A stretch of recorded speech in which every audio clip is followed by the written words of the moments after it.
Big up, big up, big up, big up, big up to every one of you that is joining me live for this watch along.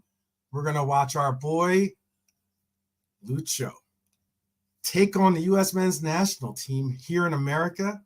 Should be a fun little ride here. I know that it's a late one for some of you in the UK. But if you are up late on a Saturday night and you're just chilling at the house and you maybe want to, watch a little football, maybe watch a player that we all love, but some have been very critical of, to say the least.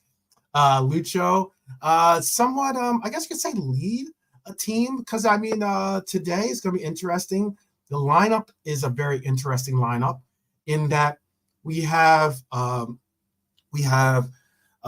Jaime Rodriguez captaining this team for Colombia against a captain team of Pulisic leading our leading my U.S. men's national team. So it should be a fun game. Really fun. I mean, Colombia is on a 50-game unbeaten streak. This game obviously is in the United States of America. So there's going to be certainly a nice audience there, but it's certainly going to probably be a maybe like 60-40, maybe 70-30, even so possibly, because there is a decent Colombian population in that region, in that Maryland region. It's a somewhat closer to DC, I guess you could say, region. So there should be definitely some good draws for either side for this game. Let me add this to, I will give this to you as well. Here you go. He should have brought it on there, but he has not. So what I'll do is I'm going to add this in the chat real quick. Lee, you can link on through here. I put the link in there for you, Lee. This isn't an open, I'm not doing like a, call-in show or anything like that. This is just for Lee. I know that the Irishman is possibly unavailable at the moment. So he might be joining us. He might not. Who knows? Darwin got a hat trick a few days ago. Yup. Darwin plays a little different when he has the confines of his brethren, his countrymen with them. It's always an easier, more relaxed presence when you're with your countrymen. It's a different story when you're sometimes with the club settings and the like. Big up, Stefano. Big up to Michael Awesome. Big up to Michael Corleone as well, LFC. Big up to Bonkers. We have Lee with us today. The game is going to be kicking off here in a few minutes, if not a minute. So I'm going to bring in Lee for this as well. Big up, Lee. How you doing? Good, mate. Good. Mm-hmm. Yeah, we're about to see this game start off. It's going to be a fun game. I'm saying it's going to be fun because what are the lineups? Serious, man. Colombia is a good team. Very, very good team with some really undervalued players that have some real measure when it comes to playing creating and producing some highlights, to say the least. How you doing today, by the way? Good, yeah. Good today. Looking forward to it. Looking forward to a bit of international action just for a change. Like, what are the teams? What are these two sides? Right. So I'm going to let me pull up this real quick for you. Basically, the teams are. Let me pull up the lineup here. Basically, for America, we're going to have Matt Turner in net. We're going to have the only missing person on here is Serginho Dest. Serge, as some of his friends refer, and the former Barcelona player, former Ajax player as well. He is unavailable today, and Scally's going to be starting in his spot in the right back.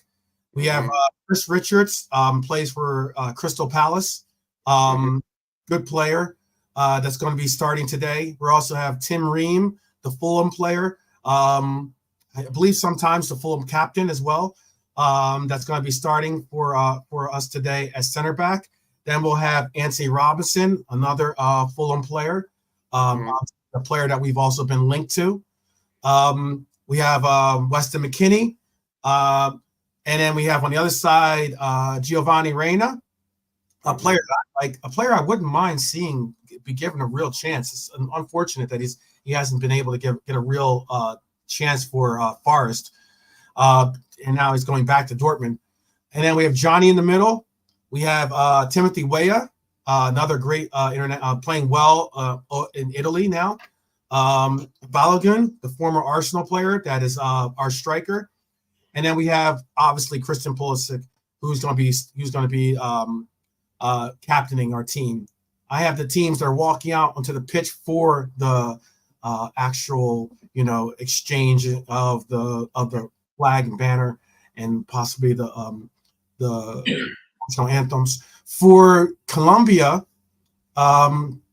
we have Rafael Borre, who's going to be starting at their striker. Adrias, and excuse I'm still working on my Espanol, so if I mispronounce something or something along those lines, please do not take it offensively to my Spanish speaking brethren. Again, they have Diaz. Lucho is going to be starting on the left side. They're coming out in a 4-2-3-1.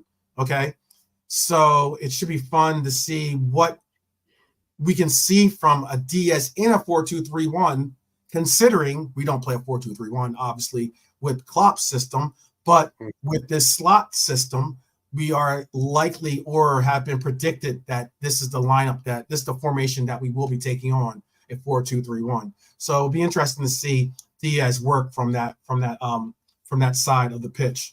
In the middle at the 10, they have Jaime Rodriguez.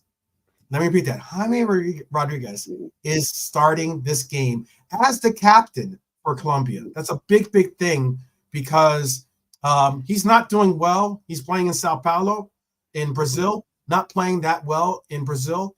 But normally you get call-ups to the national team when you play well. Jaime Rodriguez, like I repeated, has not been playing necessarily well for Sao Paulo, but he is an absolute icon when it comes to their national team play for Colombia. So he was here in Liverpool. He was here in Liverpool, wasn't he? At Everton for a bit. Yeah, for Everton. Yep. Ancelotti brought him in, to tell you the truth. Yep. Yeah. And I think he came from Real Madrid, I believe. I believe that's the team that they picked him up from. Big up John Conway. Big up Daz Reynolds again. The rest of the lineup is going to be Lerma and Arube, and then Mojica, Sanchez in the back line, Lucimia, I know I butchered that name, Munez on the right, and Verges in net. It's looking like I just got a couple of texts from some of my Colombian friends, and what's funny about it is it almost looks like a Colombian almost like it looks like a Colombian home game almost by the number of people that are in the stadium. Sorry, where is it being close played? to being a sellout, by the way. Very close to being a sellout. What were you saying? Where is it being played? Well, where is it? The stadium. So it's in Landover, Maryland. So Landover, Maryland. It's at the FedEx Field. FedEx Field is basically where the Washington Commanders, I believe they call themselves now, play. Yeah. They used to have another name, but that name was deemed as being So Maryland, yeah, but yeah. it's the one American state that I know we've got relatives in my family because someone from my dad's family moved there years ago. I think it was my granddad's sister or something moved out there years Hmm. ago to Maryland. I don't know if she still lives in Maryland or has moved somewhere else, but someone did go. It's the only state I know that for definite that I've got any relatives in. That's cool. That's super cool. I agree with you, Alex. Alexander just said Pulisic is amazing, just the injuries. I think it's unfortunately for my and this is not. I do have some biases. I will admit. Obviously, this is the team I represent, but also I do have some biases in, and I'm open. I'm being transparent with it. I do have some biases considering that I do know some of these players personally.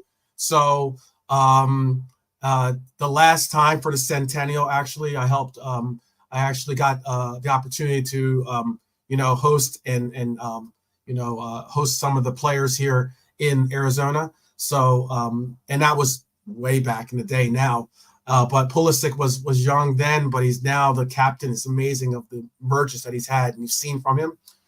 I think Pulisic is a talent. I think Pulisic would have done. I personally would have loved to have seen Pulisic given the opportunity to play for us at Liverpool. To be honest with you, he obviously is a former player of Klopp too. Yeah, I was excited, when it's a long time ago, now a very long time ago, but when we were linked with him before he'd been here, and before he'd had injury problems, and we were linked with him, I was like, yeah, this sounds, and everyone was saying how good he was, and that. So yeah, Yeah, it was a game, but I was excited at the time. yeah, yeah. Yeah.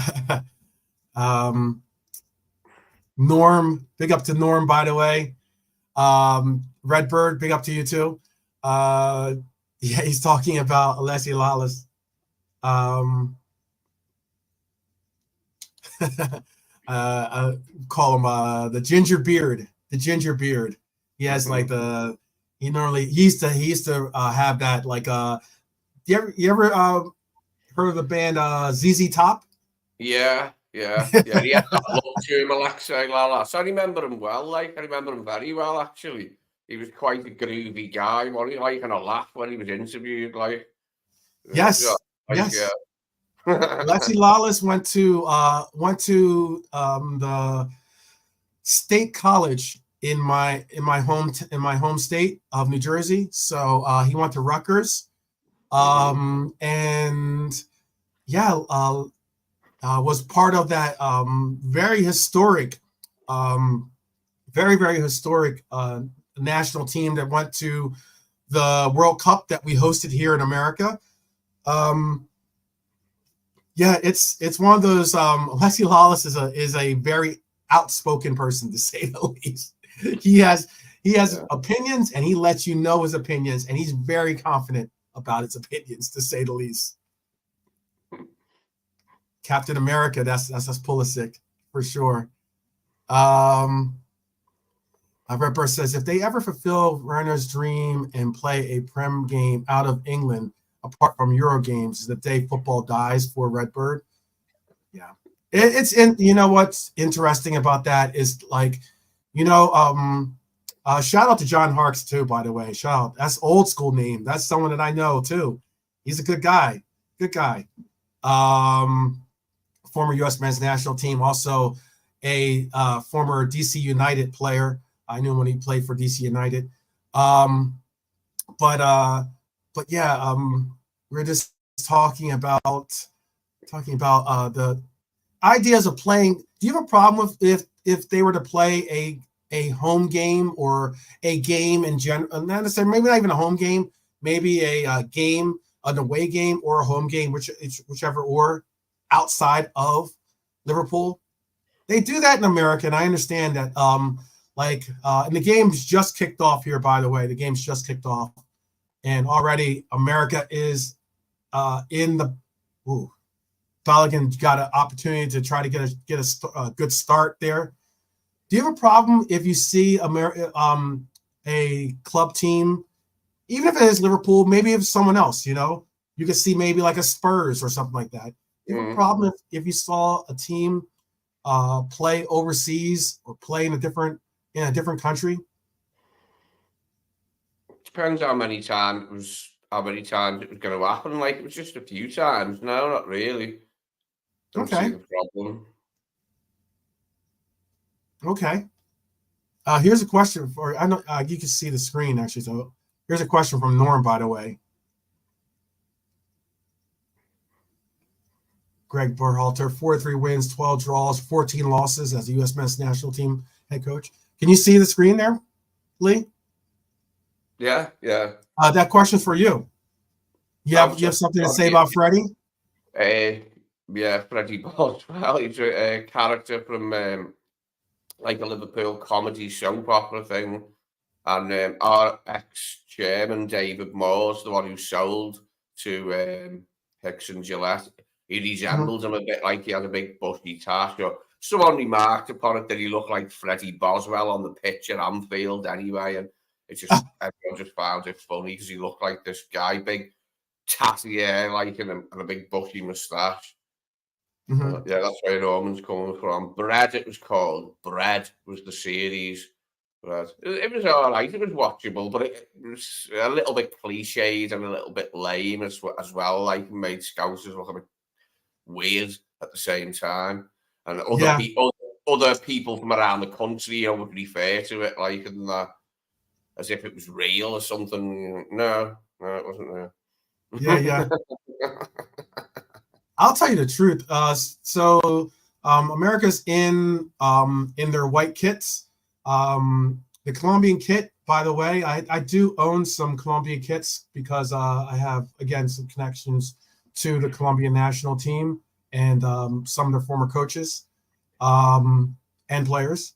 So I have quite a few. I have like about 4 or 5 different Colombian kits.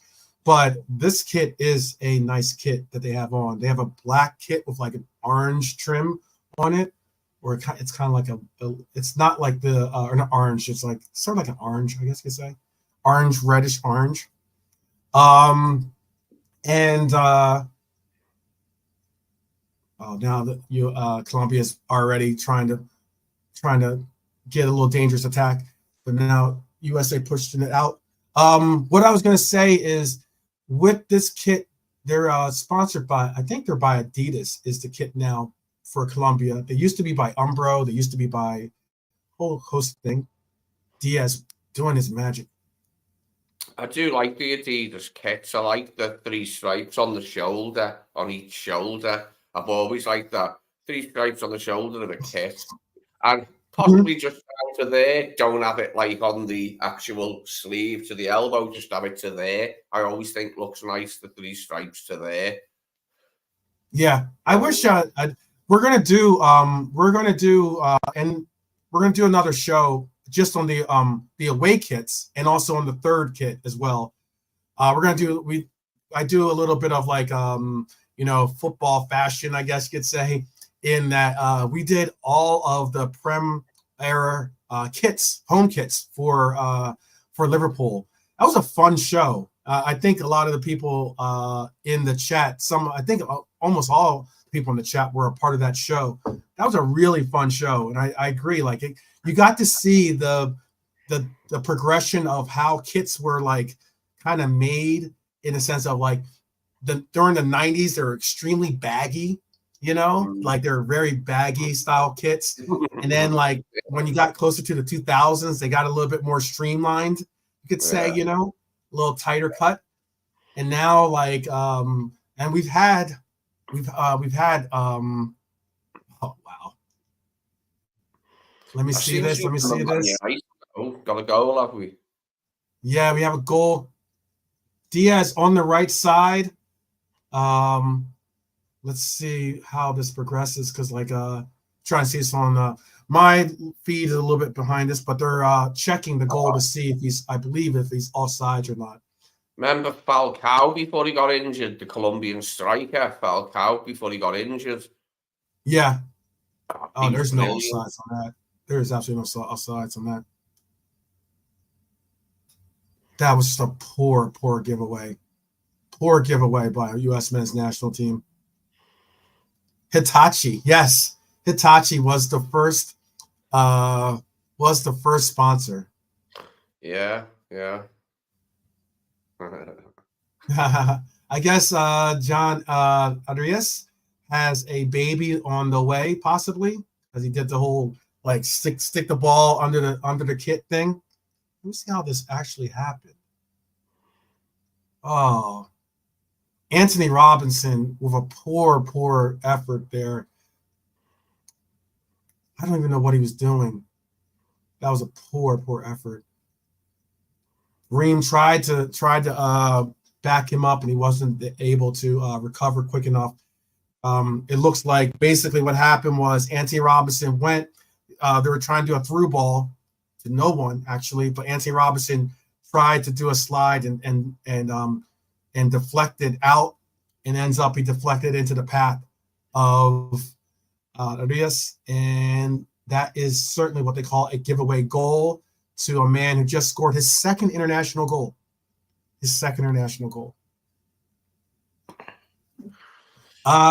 Jay Kismet, I don't know if JK is available or not, to tell you the truth. And the Irishman, you never know with the Irishman. You never know. Just joking. I have no I put it out there for the Irishman. It might be a little bit too late in the evening. This is kind of like a after hours kind of kickoff, because originally I thought it was going to be at 7, but the kickoff is at 10:30. That's so, a little bit of a late night swim for some of us. Michael Corleone, that is a very good question. Michael Corleone, and I'll ask you, Lee, too, what your rating is, because you've gotten to see Anthony Robinson play.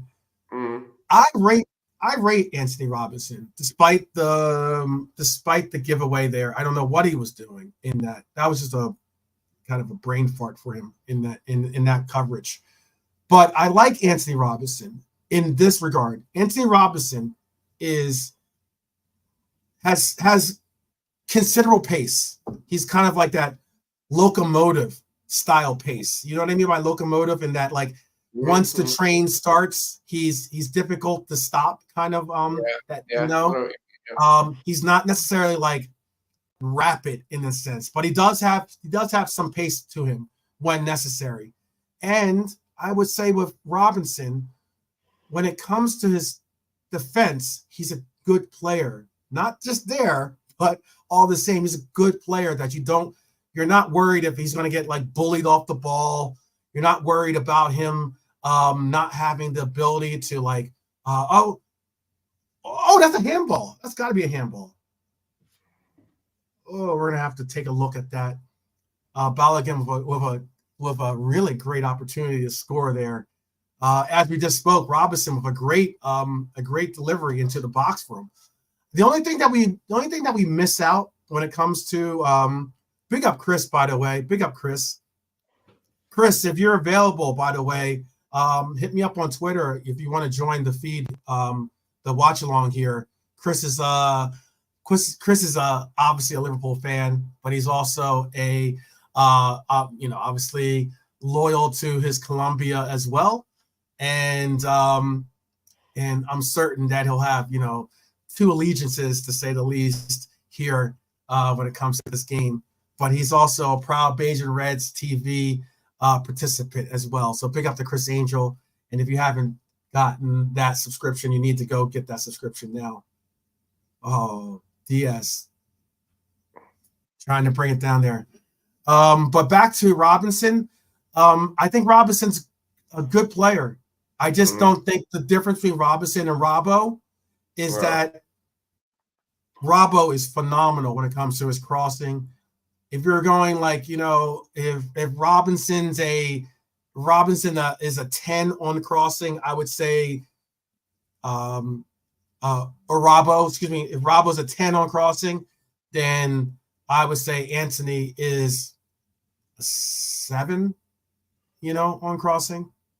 So I'm not seeing enough of him to say about. I have seen his crossing when I've seen him, but I haven't seen enough of him for me to say that's how good his crossing is, like, definitively. But I like him as a player. Yeah, I think he's good in the Premier League. He's dependable. And yeah, when you look at some of the best fullbacks there's ever been, they weren't the greatest players, but they just had something, and they had what they needed to be a great fullback. You know what I mean?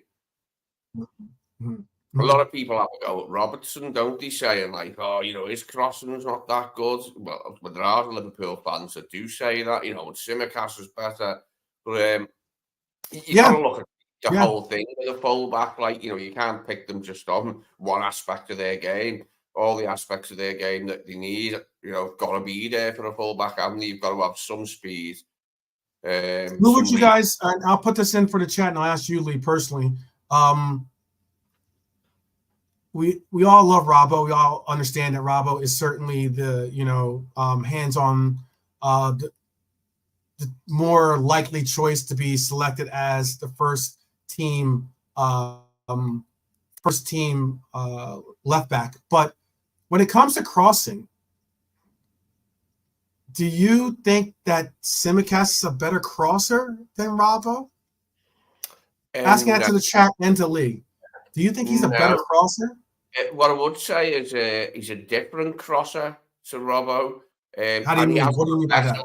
He has got a better left foot than Robertson, a more cultured left foot, Tsimikas would say, for delivering balls and hitting the ball. But that's not the whole story when you're talking about crossing. It's getting into the positions. I still prefer Robertson myself, like, on his crossing. I think Robertson's crossing is good enough. You know what I mean? It's good enough. How many times have we seen him hit people right on the forehead or right into their stride, like as they're like taking a stride forward and it bounces right in front of them onto their foot? How many times have we seen that from Robertson? Again and again and again. But since Trent's been playing inverted, we haven't seen it. His role's changed, so we haven't been seeing it.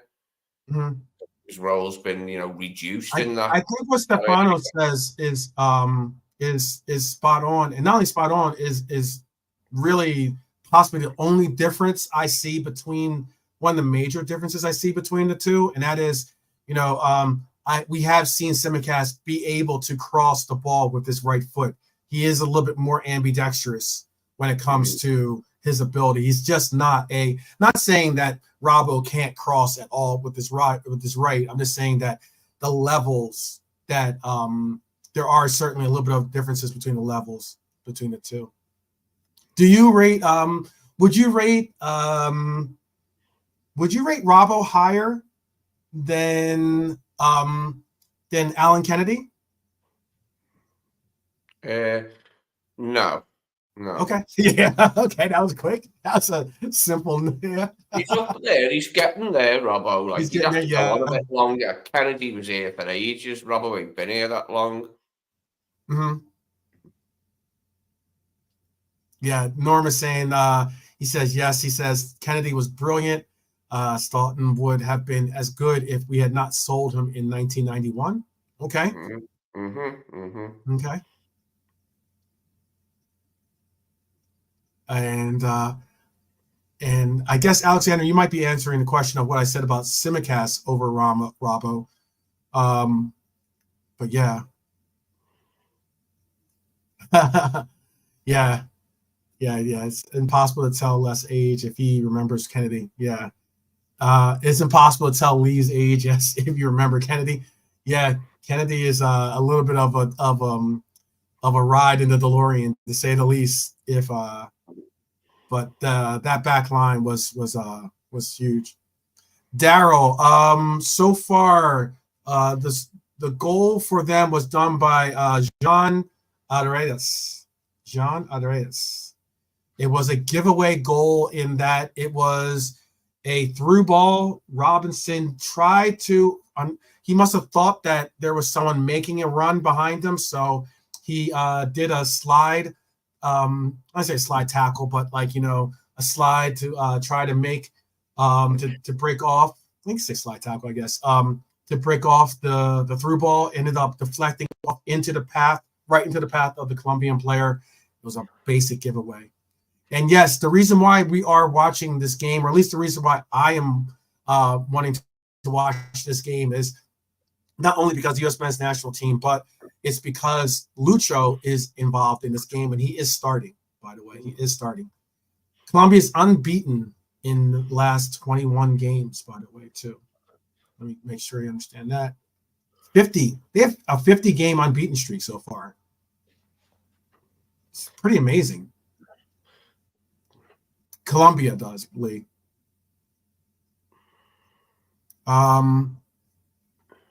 This game's going to be a fun game because the U.S. men's national team, how can I put this nicely? Because I'm not a huge Triple G fan, I'll be honest with you. Greg Berhalter is a former U.S. men's national team player. He is it looked like Jaime Ramirez. Good opportunity right there. He is a former player, but it's similar to what England's going through with Southgate when it comes to Berhalter with me in America. Yeah. In that, like, can you really tell me what Southgate's like system is? Can you know what I mean? Like, can you really tell me what it is that you're really like, what kind of like culture that they have, or kind of like, there's no real definition of the team when it comes to England, much less America to me. Like, I can't tell you, oh, well, we're a team that likes to do this, and this, and that is our identity, Like, there's really no identity. At least that is my perception. If you got a different perception in the chat, tell me, because I mean, like, we were live during that Iceland England game, and I watched the highlights, and I heard a lot of the depictions of what they were working with on the pitch, and it did not look good. Oh, goodness gracious, this is not a good start. I haven't seen that. I hope you got another one up there. Yeah, another one already.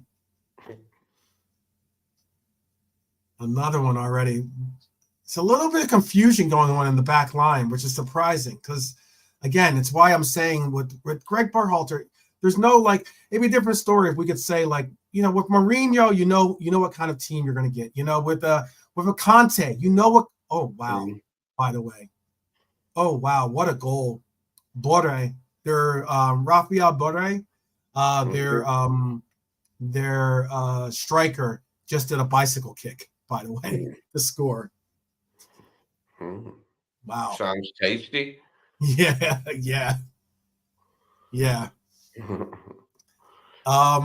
I remember also as a player because his name stood out in the paper when I read an article. It's one of those names you don't forget when you read it rather than hear it. Berhalter, Greg Berhalter. Yes. He was outspoken as a player because you get quotes from it say Berhalter said, when I'd be reading the paper. Like, so I always remember his name, but I just don't know that much about him, as a coach. Yeah. Ooh, that looked like it could have been offsides originally, but a great goal, by the way. When you see these goals on highlights, you're gonna definitely, yeah.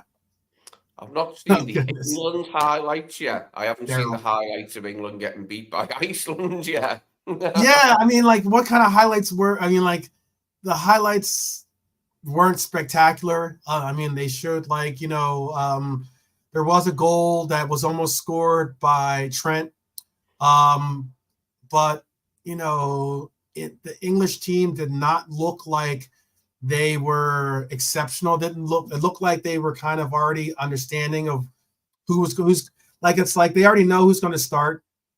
And it was kind of like the only two players that were really showing any efforts in that England game were the players that probably won't start. like your I don't think Palmer's going to start, by the way, despite his form. But like players like that, Palmer had a decent game, and it looked like he was actually putting in a shift. But I mean, yeah, there's really no start the game. Say again? Did Kane start the game? Harry Kane? Yes, Kane did start. Yeah. You're going to lose games. You're going to lose games to opposition that you don't expect to in international football. It's part of the gig. You know what I mean? So everyone having a fit over that. Like, the first I heard of it was there was a Goldbridge video come up saying Southgate to sack or something. Or it didn't even make sense, grammatical sense, whatever it said.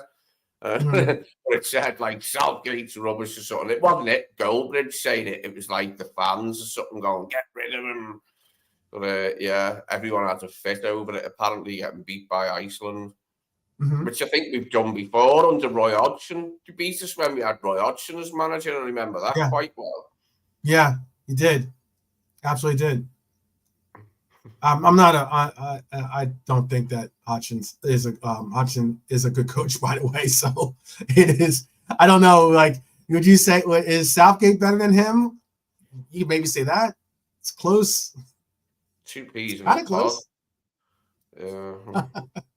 Mind you saying that Roy Hodgson did do that thing where he went to Sweden, done good in Sweden, and then moved across a bit, and then he was in Switzerland in charge of, I don't know, FC Zurich or someone, and then he got the Switzerland manager's job. He was Swiss manager of the national side for USA 94. It was in USA 94. Roy Hodgson, Switzerland manager, and they had a player. Was he England manager for 94? Hodgson. No, much later. Hodgson was England manager in like 2010 or some shit.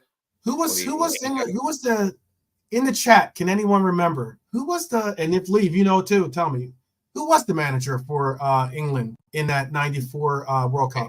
We weren't in it. We didn't qualify.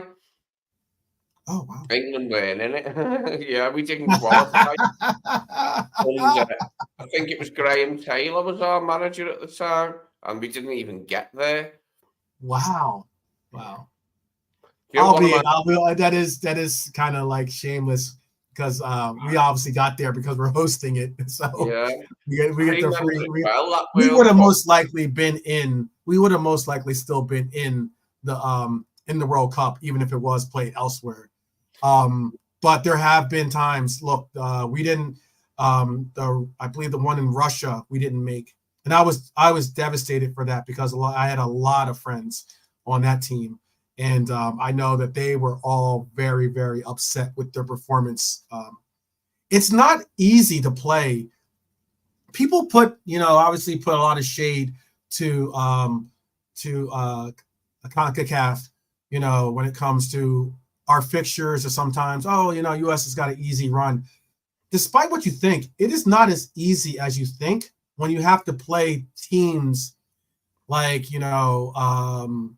like El Salvador or Guatemala, or Cuba, and you're playing on these pitches that aren't ideal pitches. Yeah. I've seen them teams in the World Cup, and they're dead hard to beat. When England play them, when we get one of those Central American teams, whichever one it may be. And it's always 1-0 or 2-1 or whatever, you know what I mean? We never beat them teams easy, mate, the Central American ones, El Salvador or anyone else. You're not going to, because you know why? A lot of times, especially the Central American teams, especially, they are very, very, very techie type players. Yeah. They have like that. They have a lot of like Mexico, different story when it comes to Mexico. With their style and the way that they bring their progressions. But when it comes to Central American teams, they have a bit of that South American flair, that you see. And they have certainly have pace, and they like to do the long balls, and they like to just allow for their players to go on runs. Well, I've seen them like the well drilled and always hard to break down. the tough, durable sides in that sense, like to play against. You know what I mean? You're not going to get a load of easy chances against these sides, like the well drilled and well organised. Yep. Yep. To the nth degree. Yep. It is interesting too. I spoke on Johnny. Johnny is an American, but he is a Chilean. Originally was he had the ability to either play for Chile or America, I believe, and he actually chose America, which is cool. It is he plays for he now is playing for Real Betis, by the way, too. Playing for Real Betis, and this is his 11th appearance. That's who we have in the middle. He's 22 years old, 6'1". He's a highly rated player for us in coming up. There is a player that I'm excited to see eventually play for U.S. men's national team. He's slowly but surely, going up in the pecking order. He's now playing for the, I believe he's going to be playing for the under 21s, and that is Keiro Figueroa. He is actually his dad was a former player, and he plays. Why I mentioned him is because he plays for Liverpool. So he's a player I'm hoping I'm excited to see get the opportunity, and he's scoring for Liverpool's youth academy teams too, by the way. And I mean like scoring. Some of those games got, albeit it might be like the U19s or something like that, but like it's still like he's scoring 3 goals, 5 goals, something along those lines. Yeah. Also, I didn't get to say hello to Marion, by the way. Hello, Marion, by the way. One of our Reds queens in the house. Always a blessing when we see our Lady Reds join the male Reds. We're in the 29th minute here. I just think exactly what big up, thank you, Daz. Terry Venables. Okay. 1994 England manager. Interesting. Don't know too much about him, actually, to tell you the truth. I think Venables took over after we failed to qualify. It wasn't him who was in charge when we failed to qualify. Oh, okay. He got appointed because of after we failed to qualify. I got you. Yeah. Because obviously that was a big deal here. Like, it's quite rare we fail to qualify for a World Cup. And yeah. The media were having, the national press. It was pre-internet, obviously. Like, well, you know what I mean. There wasn't online stuff, and it was just the newspapers in them days. But yeah, Marion liked them. Nice.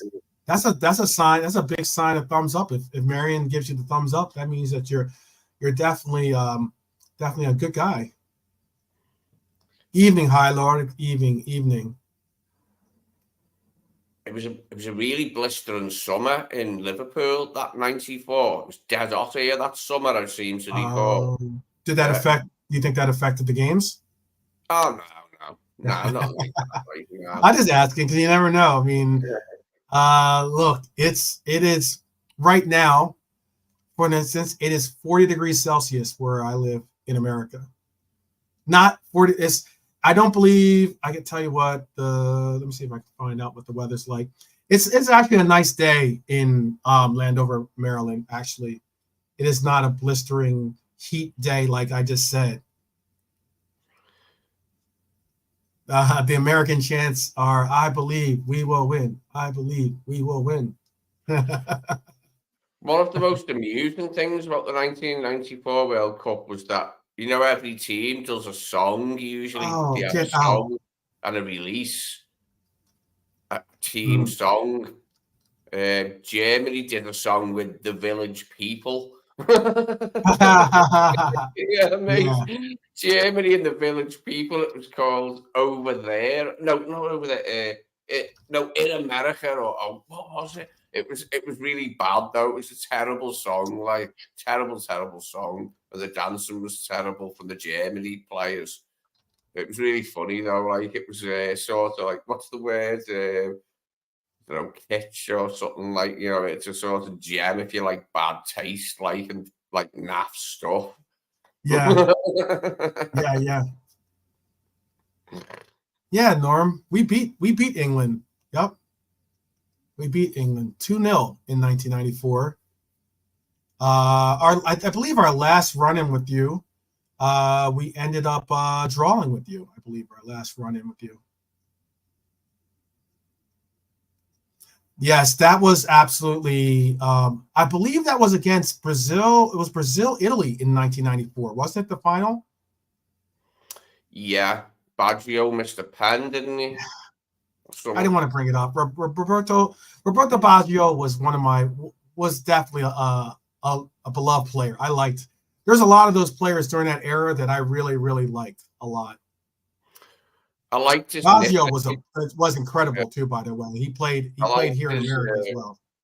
His nickname from the Italian media, Il Divino Ponytail, the Divine Ponytail. I just thought it was a name. Yeah. U.S. trying to notch one back and make this a 2-1 game. Pulisic just got a close effort on net there.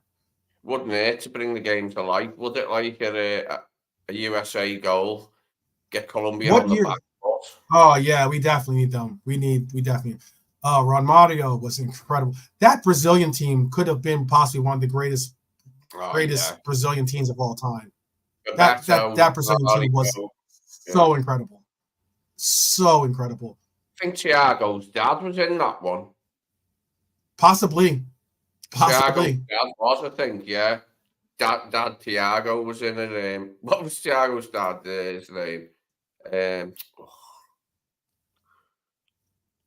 Anyway, I'll just turn my camera off a sec while I do something, okay? Yeah, no problem. I'm trying to think of who it's Michael Corleone. Alberto. Yeah, that team was sick. That team was sick. Oh, I'm not saying you are an England national team fan, by the way, Norm. I'm definitely not. I know how it goes with Scousers and the English team. Oh, you mean Freddie Adu? Yeah, Freddie Adu. Yeah, Freddie Adu is like he's one of those cases where, sometimes you got to double check when it comes to the passports. I don't think Freddie Adu was the actual name. The actual name or actual, I don't think he was actually the age that is said on his birth certificate. That's just allegedly, or at least, what I'm speculating, I should say. So, Taffarel was on that team. Yeah.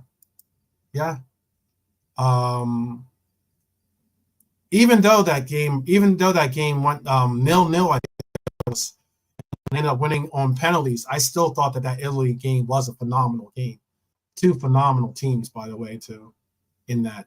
And I even had hoped of I like Sweden as a team as well.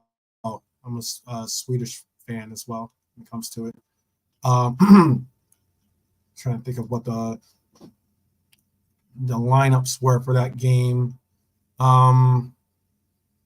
Yeah. What's crazy about that 94 team is that I want to say Ronaldo started. Ronaldo was on the bench. There was like Taffarel started. Claudio Taffarel started for them in that game. They had Dunga. Who else was on?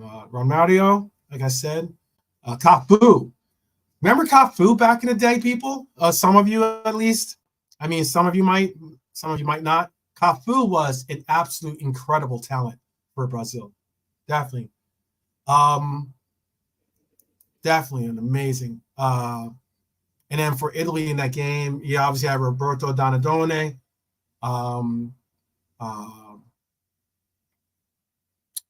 They had I'm trying to think who else they had. Obviously, Dino Baggio. We had Roberto Baggio, Dino Baggio. Yeah, Paolo Maldini. Who else was on that team? I'm trying to go back in my brain here. That's a long time ago. Long time ago. That game, that was a good team. Very, very good team. And yeah. Very, very good team. We are at 37th minute. Colombia has the ball. They're still trying. They have a 2-0. They have a 2-0 lead. Off of some, to be honest, not exact. The goal, the second goal was a good goal. Not going. It was a bad. It was bad clearance by America. We should have got the ball out. But it ended up being a bicycle kick for that goal. The first goal was a giveaway goal. Poor defending, to say the least. But yeah, it is what it is when it comes to that.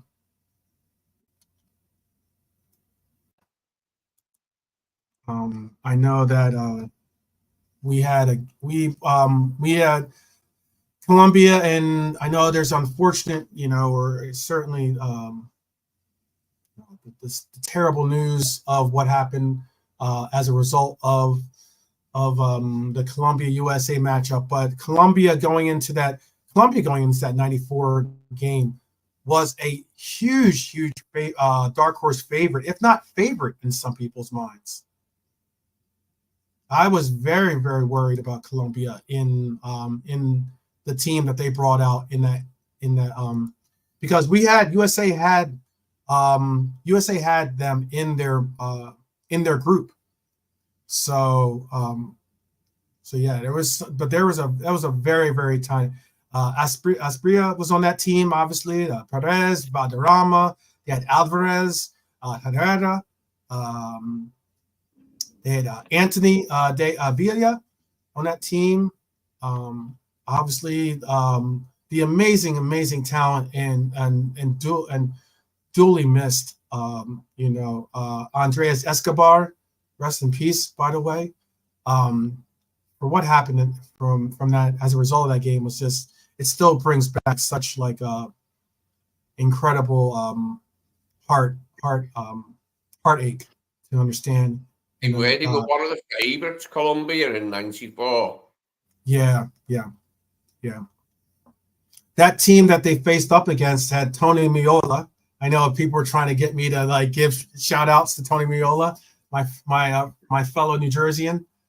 Had John Harkes, another really, really talented player. We spoke about him earlier.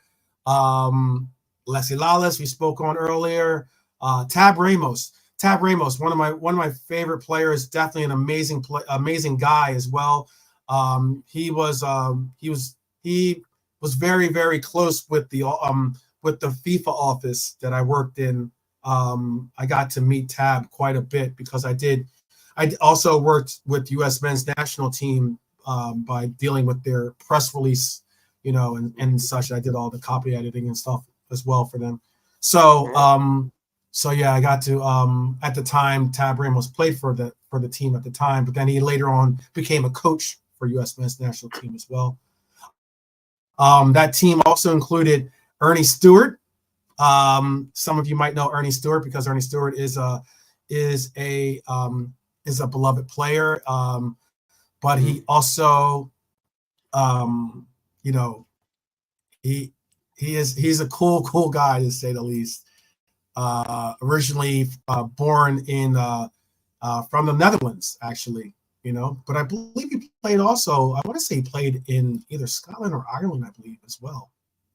I want to say that played as a midfielder. Ernie Stewart was a cool guy. Now plays. Yeah. He's now higher up. higher up in the U.S. men's national team. Suits and ties. We had Kobe Jones back when Kobe Jones had dreads, or when he had locks, I should say. Yeah. Marcelo Balboa. Marcelo Balboa, by the way, very underrated. He was a really good player. Yeah. Really good player. Defensive, one of our defenders. Roy Wagerly, Eric Ronaldo. England, because obviously it was America, and we didn't get there. We went there. The media on it was massive in England, the '94 World Cup, and it was a big thing for America, wasn't it? You know what I mean? Mm-hmm, mm-hmm. So there was a lot of it was a big thing. That's what on the American squad, and so you could meet them and know who they were. And I remember all them players quite well.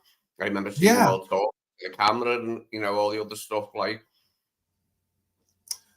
Alexander has a question for and I'll answer. Carlos Valderrama was a part of that team, by the way.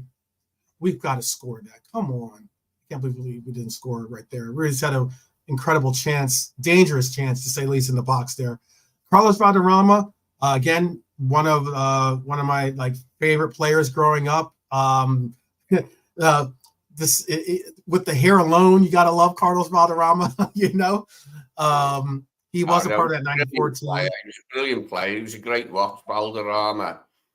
He was very very skillful player.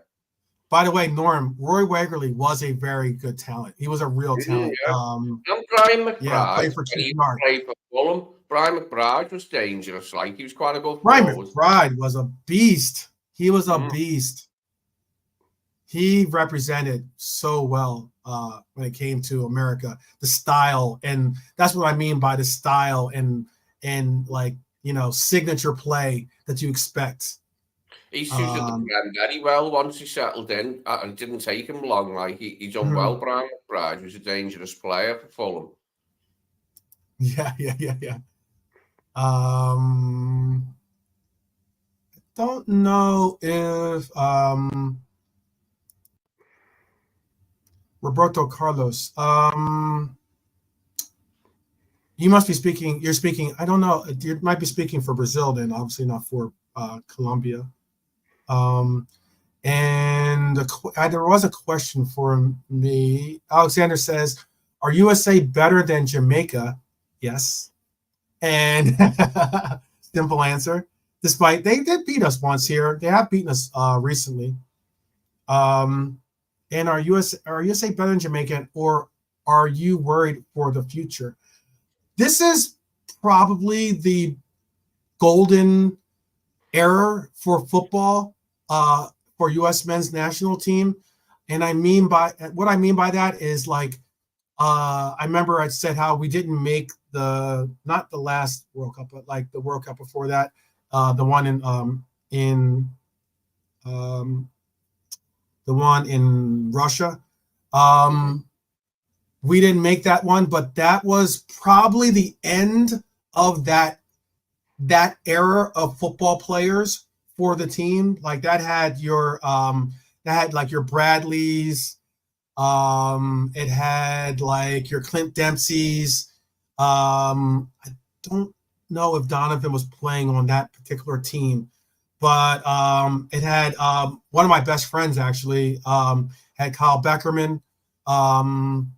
It had it was that era of the club that was the final era of when they didn't make it, make that club team. But Pulisic was young, but there wasn't that pushing on. This era of U.S. men's national team is now an era where Pulisic, who was the youth player, some of the youth player, the young gun in that team that I spoke of earlier that didn't make the World Cup.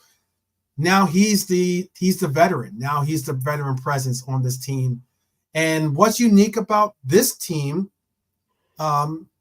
is that I'd say the majority of this team are players playing abroad. There was an era during the U.S. men's national team where we started to really emphasize. We started to emphasize. Oh, Colombia's got an opportunity here. I know it says halftime, but I'm watching it live here. They should have put that goal in, actually, Colombia. That was a great goal by BW. That you're right. That was a great goal. But this era of U.S. men's national team, Lee, is like where if you go down the lineup, a lot of these players are international, playing abroad, internationally, playing in Europe, primarily playing in Europe. But the teams that we had during that little bit of after the 90s and even during the 90s were teams that we were focusing on developing MLS talent, you know? And that's the difference nowadays, is that like this team, you know, is a lot of different players. And then even when you got into that era with Klinsmann, that Klinsmann era, that's the era that we didn't make it. That era was primarily Klinsmann brought in a lot of dual nationality players and a lot of German players. That's when we got John Brooks. We got also I'm gonna go blank on their names now too. I'd have to pull up some of those teams, but like, yeah, there's a difference. You see the evolution of the team, like as in it's weird. And again, that's what I mean by a coach having a real signature on a team. Like as in there was an era when we went with going for players that were more MLS players. You know, I mean the '94 World Cup actually, because we got the '94 World Cup, that created the MLS. You know, and one of the major reasons why we got the MLS was because we hosted the World Cup. The World Cup was given to us because we promised that we would create a actual club team or club teams here in America. That was part of the selling point as to why FIFA gave us that World Cup. Mm-hmm.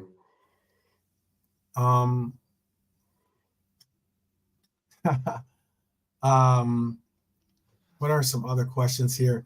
Lucho's doing decent. He's doing decent.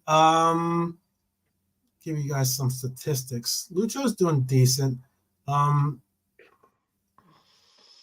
Lucho's had 20 touches, 8 for 9 for his passing, had 1 key pass, one long ball, 1 shot off target, but 1 shot was blocked.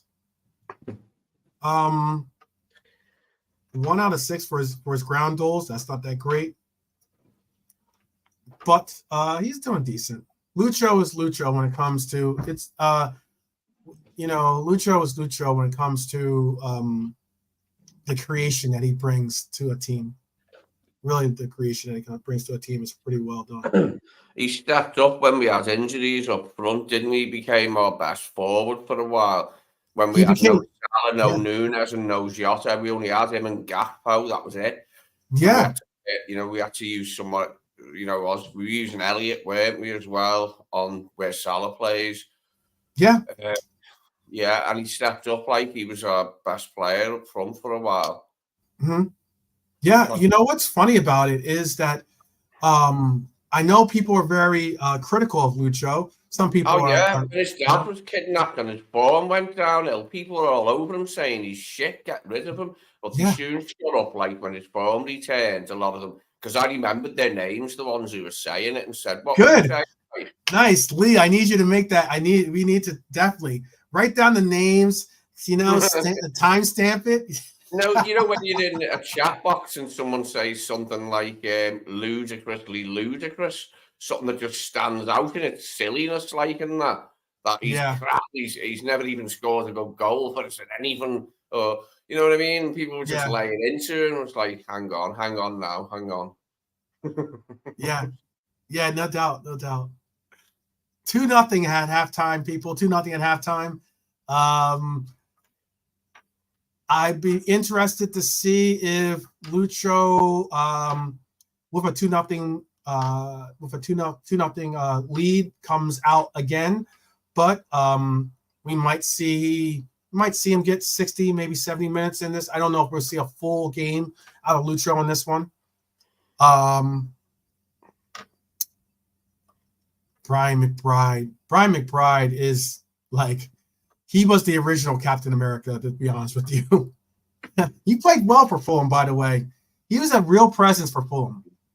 He used to do quite a lot of interviews, for like BBC's Football Focus, which is like 12 in the afternoon. It's like one of those things people watch of a Saturday before the football matches kick off.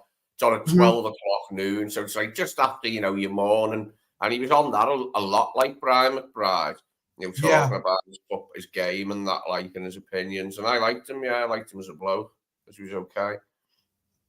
Regista, let me see. I think some of these comments are directed to both of us, if not to maybe your initial comment there, Lee. Saying, is Regista, are you saying started the season and ended the season bad for obvious reasons, but he hit a good run mid-season where he scored 5 goals, 3 assists in 10 games? I think he might be speaking on Lucho. Mm-hmm. I think, yeah, you're speaking about Lucho, yeah. You know what, Regista, and this is again, I'm not doing any shots. This is an open question, open dialogue, open discourse. That's the one unique thing that we have on this channel. And are you, when it comes to a player, is it just, and I get goals are currency. Let's just move that aside for one quick second. When it comes to performances, do you rate only a person's performances by their goals and assists? Or do you also factor in, because sometimes players, like for instance, Thiago, and again, I know it might be a sore subject to bring up Thiago, but Thiago didn't get many assists for us, for instance. He didn't have many assists, but he was always that creator, that linkman, the person that was able to keep the flow moving. Yeah. He played the ball before the assist, wouldn't he, Thiago? Yeah. He'd slot someone in down the side who put it into the middle, like for the assist. Yeah, yeah. And that's the unique. It's like I call it the hockey assist, because in hockey you get there's an assist, but there's also a second. There's an assist to the assist as well in statistics for hockey. And he's one of those, Thiago is one of those kinds of players that, creates, but if you hadn't watched the game or if you didn't see how involved he was, you wouldn't see how impactful the player is. I think that Diaz is one of those players too for us, in that I get that Diaz doesn't necessarily create a lot of the crosses for us in the box, but oftentimes he is the person that will take it from point A to point B by his dribbling, by his creation, and by creating opportunities in that run of play. And that's something that I think is important, because I don't think we have a real player on this team that can create like that. In the chat, tell me different. But is there any other player that you are comfortable and confident with the ball at their feet can, do that Samba approach to the game and all of a sudden create something, and go at has a player in front of him, be able to take on a player, like kind of similar to what you saw early days of Salah, or certainly even, pretty much his entire career here at Mane. BW saying McAllister. I don't know if McAllister has that ability per se all the time, only because I don't think McAllister has the pace to create that. Like, I think you have to have a combination of pace and dribbling ability. But what do you feel, Lee? Gravenberch might be a shout, by the way. Yeah, it's such a shame with Thiago, the injury thing, because we could have had some really good times together, like as a team with Thiago, but it's just one of them things. I did speak to a Bayern Munich fan the day we bought him in a YouTube comment section, and I said it was pleased I was, and he replied to me and he went, "He's a great player, this guy, but he's always injured." And he was right, the Bayern Munich fan, because Thiago then got injured on his debut and was out for 3 months. His debut was against Everton, and Richarlison nailed him really hard. Yeah, Richarlison should have been booked for assault. Yeah, he should have been booked for assault in that game. I don't understand what Richarlison was thinking. That's the reason why I hate Richarlison, to be honest with you. It's the reason why I can't stand Richarlison. Oh no, he's an idiot, Richarlison, and with the wild gesticulating and histrionics, and it's like at the ref, and that's like, mate, calm down, will you? Calm down. I have a question. I have a question for our Reds in the chat. This is an honest question. I'm going to put it out there. I'm going to put it for Lee as well. But I have a question for you. And this is something that I asked, and it was funny because with the talks that we had on Friday when we were talking about with the situation with City and the lawsuits and everything else and blah blah blah. But also, it kind of there was a tangent conversation that I got into with the guys at Kopish. Shout out to Kopish, by the way, friends of the channel for sure. Still looking to have them on the channel, if not vice versa. And this is a question I have for you guys out there: Ian, Alexander, BW, Regista, Marion, Norm, Daz. Bonkers. Tell me what you guys think. And hi, Laura. Tell me what you guys would think. Being that we need a DM, and it's a role that he could possibly play. He could possibly play like that. Play this role. It's very similar to what we saw from a Stevie G when he basically transgressed into being a DM for us for Liverpool. Would you take Hendo back on this team on a free transfer? He left Saudi Arabia. He's now reportedly he's the captain for Ajax, but I believe that he's going to be leaving Ajax as well at with the end of this campaign. Would you take back? No. I'm getting a lot of no's already. Not in a million years. I got you. Would you, Lee? Would you? No. BW says no. Norm says no. Marion said no with a thumbs down. They say like never go back. In football, they say never go back. Don't go back for the second spell anywhere. Right. Well-known thing, I mean, and I'm not saying, and this is not as a starter, by the way. I'm not saying would you take Hendo back to be a starter. I'm just saying hypothetically. And shout out to my brethren, Beijing Pops LFC. Shout out to Beijing Pops. But as a squad player, let's say Hendo has the conversation and you say to Hendo, we'd like for you to just be that, fill-in squad DM. Would you take Henderson back as a squad player? So he's like Adrian. So he's like on vibes like Adrian. So he can recreate. Almost. Yeah. Okay. Yeah, we can have him back on vibes as long as he doesn't get on the pitch or nothing. Have him back on vibes like Adrian. As long as he doesn't get on the bloody pitch, yeah, we'll have him on vibes. It was a. I didn't even have to bring up a poll for that one. It was an undisputed, as Beijing Pop says, hells no. Oh man. Here's a better one then for you guys. Here's a better one, because this is what I asked this again. I had this on Kopish, and I wanted to definitely share it with our mighty Reds here. On a free, this is on a free.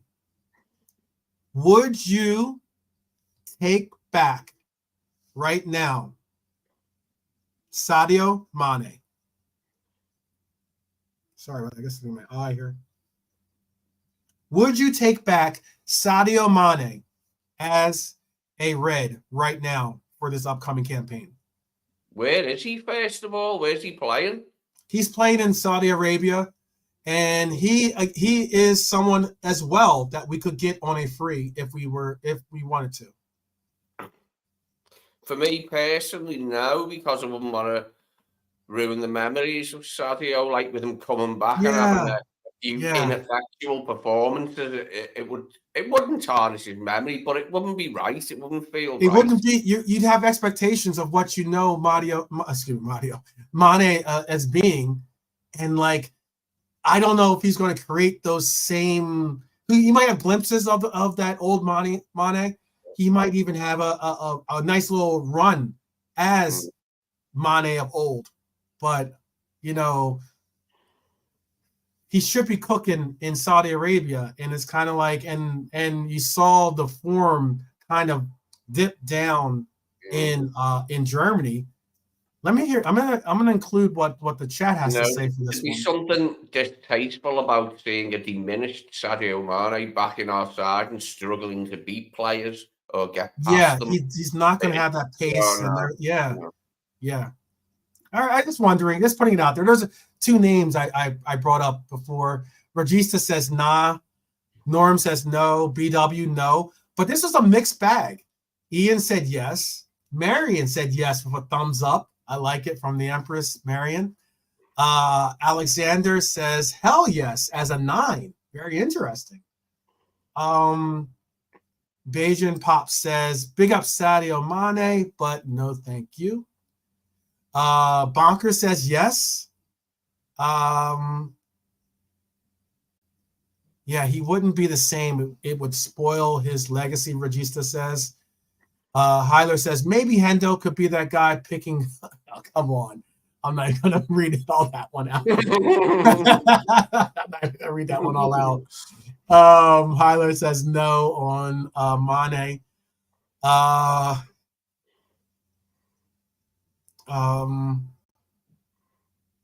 And be like watching Norm, you know what happened? And this was a very interesting conversation. I saw Barnes saw John Barnes do an interview with who was the Crystal Palace former owner? Crystal Palace. He does stuff on Simon Jordan. Yeah. Simon Jordan does a interview show where it's like a no holds bar style interview show because Barnes and Jordan were going back and forth. We have the start of the second half, by the way, people. 2-0 is what we're looking at. It started the second half here. But did you see that interview? Did anyone see that? Hopefully you guys saw that interview in the chat too, to kind of reference what I'm talking about. But Barnes spoke about. But I'll watch that. I'll look for it later on or tomorrow or whatever. I'll search it on. Oh, YouTube. It was a very interesting. I mean, they got in. Yeah, I know the thing. Two very opinionated people. Yeah. Okay, sounds. Yeah, and and Barnes does represent Liverpool as an ambassador now, and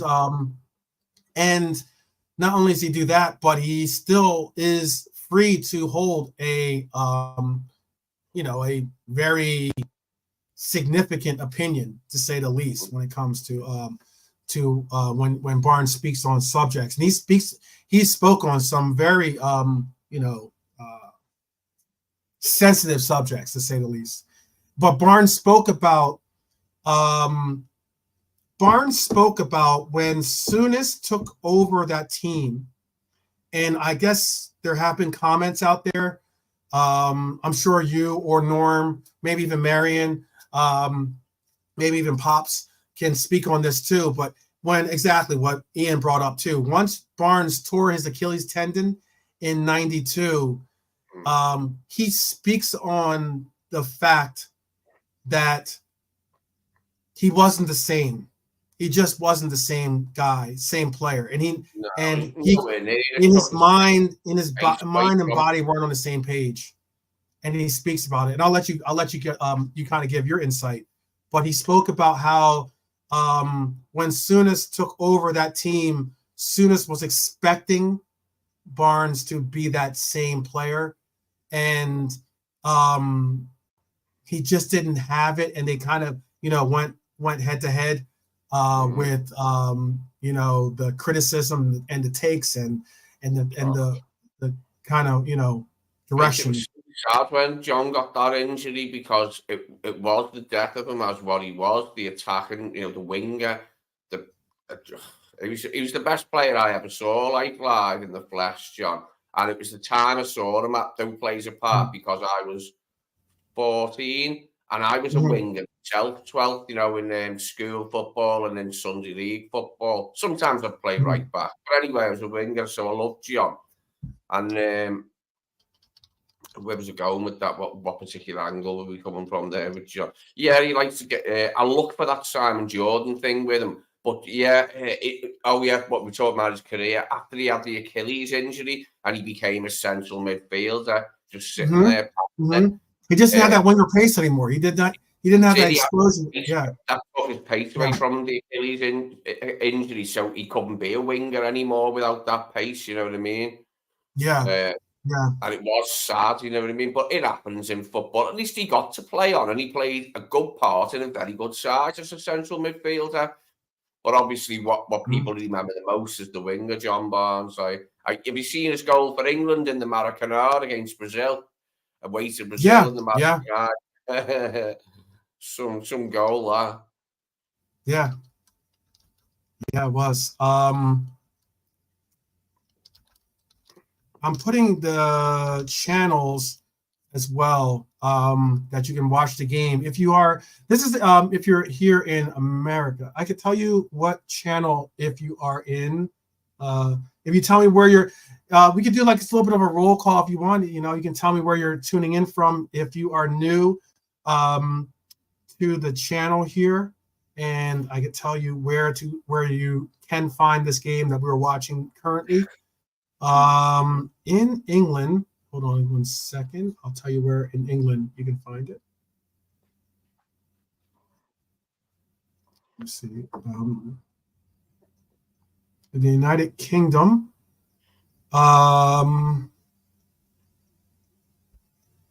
let's see if they have anything in the United Kingdom. Yeah, it doesn't look like they're going to be showing it. Possibly not showing it in the United Kingdom.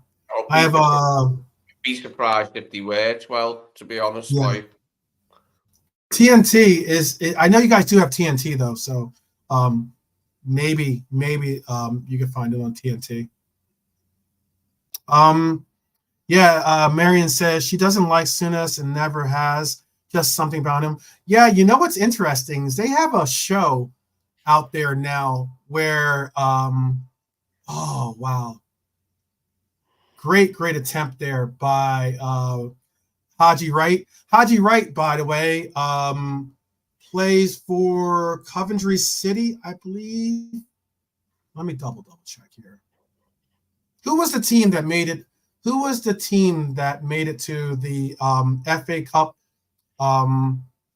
semifinals against Man U? Who was the championship team that made it? Do you remember, Lee? It was Coventry, right? Yeah, Coventry. Yeah, because that's actually JK's old stomping. Yeah, that's JK's old stomping grounds. Yeah, and it's also Haji Wright was the player that got them to that semifinal. He is also a U.S. men's national team player, by the way. There was a question about Jamaica. He actually scored the goal against Jamaica to get us into the Nations League final, to be honest with you. I remember Coventry having a player called Haji years ago, but he was like Algerian or something, and he had like a bit of a ponytail or something. But he's a good player. He was skillful. He was in the Premier League for a while. Haji. I'm trying to think of other players Coventry had. Then Coventry were a Premier team for a long time. Coventry were. Yeah, they were. Yeah, they were. And they had a player, Haji. And I think I'm right in saying he was Algerian. If he wasn't, he was Tunisian. He definitely weren't Libyan. I know that. But I know he was North African. I know that much. Yeah. And by the way, I agree with you, Marion. I think John Barnes was cool and still is cool. By the way, he was sitting there. He's putting some lyrics down with at Jurgen's going away party. Yeah, there's always be a big place in my heart for John because of that team was so good. Because we'd had other great teams just before that were more successful in the thing of like the European Cup, but we weren't in the European Cup anymore. We've been banned, and that was the best team because them other good teams, I was too small. You know what I mean? I didn't really understand the football properly then. So Right. like by the time I was 13, 14, I did understand it properly.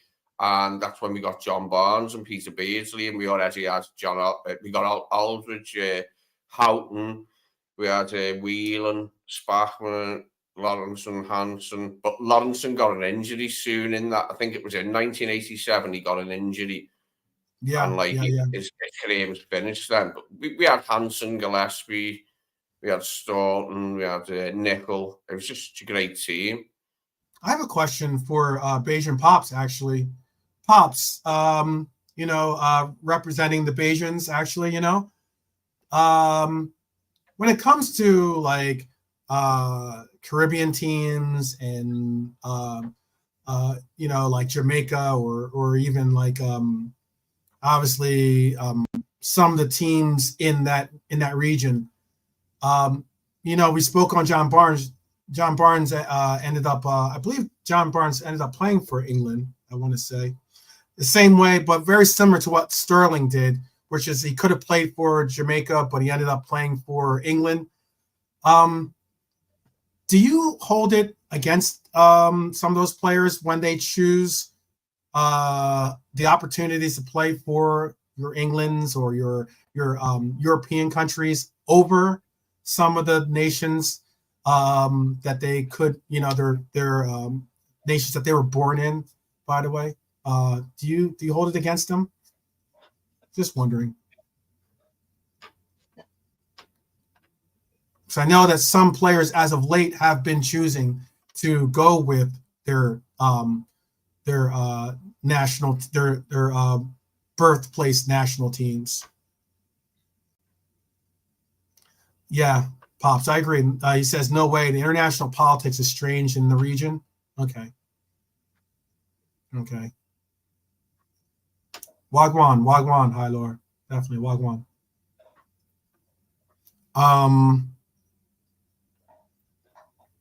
Yeah, Alexander says England likes stealing players from other countries. Yeah, some could say the same for America, but it's all cool. It's all good. Because we were taking, like I said, for a little while, we were taking quite a few names from Germany. Haji Wright, a wild swing right there. Yeah, you know what's unique about that, Pops, and again, that's why I was just speaking on like American players that obviously have German roots, but also have an American, mother or father. More times than not, they're players that are connected to the service in one way or another. But yeah, when it comes to America, we get quite a few players from either Holland or even Germany, especially when we had Klinsmann playing for us, or not playing for us, coaching for us. Klinsmann even lives here in America nowadays. He lives here in California, actually. Lives here in South California. Yeah, Klinsmann took over South California. Yeah. How long was he American manager for, Jurgen Klinsmann? Sorry, I'm really laughing at Pop's comment. What'd you say?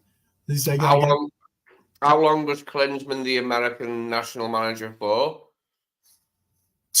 We had 2 World Cups with Klinsmann. We had the World Cup where we went to South America. All right. When we went to South Africa, he was our coach. We went deep into that too. I think we lost in the quarterfinals I want to say we lost the quarterfinals to Belgium, and we almost pulled that victory out of the fire, or at least the draw out of the fire. We're back on the table here. 2-1. Timothy Weah has scored an absolutely great goal for Timothy Weah.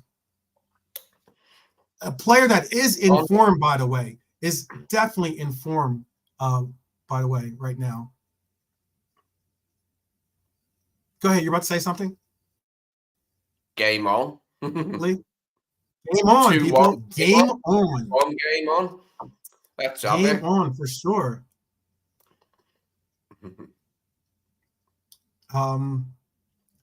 Timothy Weah, playing for Juventus right now. Playing for Juventus. Again, we have the Americans have some really good players. Yeah, 2011 to 2016. The nail in the coffin for Klinsmann was not making that World Cup I spoke of earlier. A World Cup that we should have won. We absolutely should have won that. And also, you know what? With Klinsmann, what began to happen was Klinsmann started to bring in quite a number of players from Chris Angel shaking in his boots. He started to bring quite a few names from the internationals. Like a lot of German players. He started bringing a lot of German players, half German, half American players to the U.S. men's national team, and it started to limit the opportunities for the Americans that were playing in the MLS, and a lot of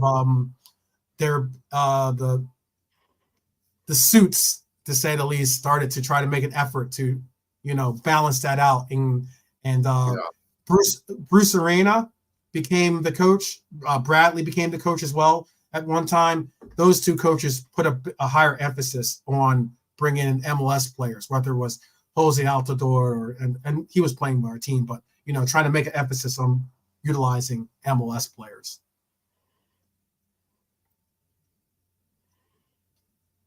Yes, that is George Weah's son. Yes, that is George Weah's son. An absolutely incredible player, by the way, George Weah. Very, very talented player. Great team, Milan. Yeah. 2-1, 60th minute. We're trying to press and push for a goal here, trying to figure something out.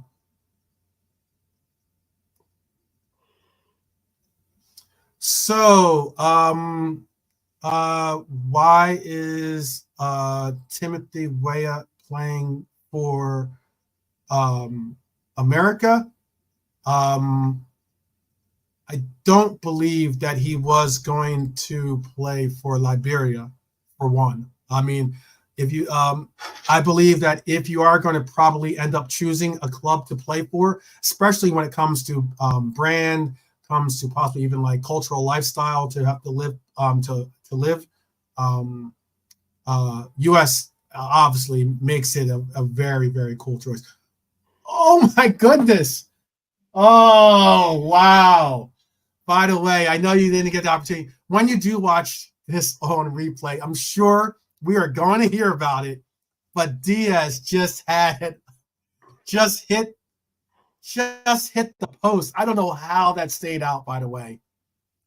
He just put a guy semi on skates, gave a great strike, and it hit the far post and bounced out. We have two substitutions coming into play here.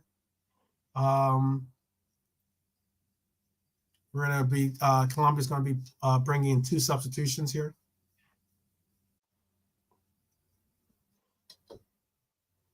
Yeah, Timothy Weah, has played on some really good teams. Played on PSG, went to Celtic, went back to PSG, moved on to Lille, and now is at Juventus. Very, very talented player.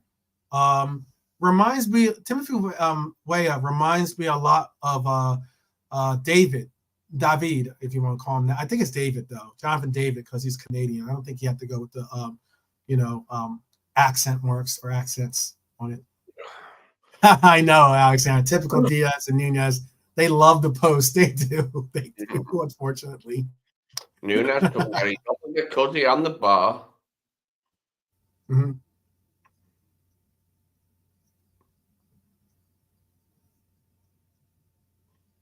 Yeah.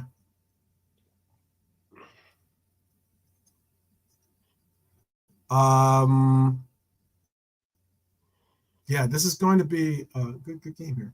USA is going to definitely see if we can maybe get a draw out of this. If not, get a get some type of result from this. Unfortunately for us, our goalkeeper has taken a little bit of a step backwards when it comes to reliability, because those 2 goals were 2 poor goals.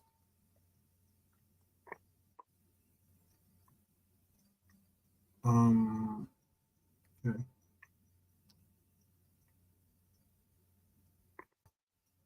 Oh, but I will give him that. That was a great save. I will give him that. Great save by Matt Turner. Matt Turner is the Matt Turner was on Arsenal. Or he used to be. So Matt Turner's rise. He was with New England, the New England Revolution originally. Then he moved over to. He got a call up by Arsenal, or transferred by Arsenal to become their keeper. Then there was obviously a surplus. He was Ramsdale's backup, but then obviously Ramsdale became the backup, and Raya became the starter. When that started to go down, it was he was the odd man out. So he went on to Forest, and I thought he was going to get a run at Forest, but it just never really worked out for him there, or hasn't really worked out for the way you would think, being the starting goalkeeper for U.S. men's national team, especially with our history of keepers. We usually do very, very well when it comes to keepers, especially when it comes to world international games. Because, you remember Brad Friedel, Casey Keller was also mentioned earlier. Tim Howard. Keller. I forgot about him for a bit, but yeah, I remember Brad Friedel. I remember both of them well, yeah. Casey Keller was, yeah. That's a blast from the past, 12. Yeah.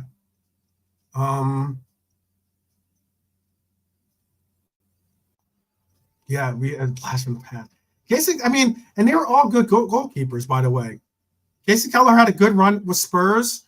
Tim Howard had a good run with either Manchester United, had a decent run with Everton.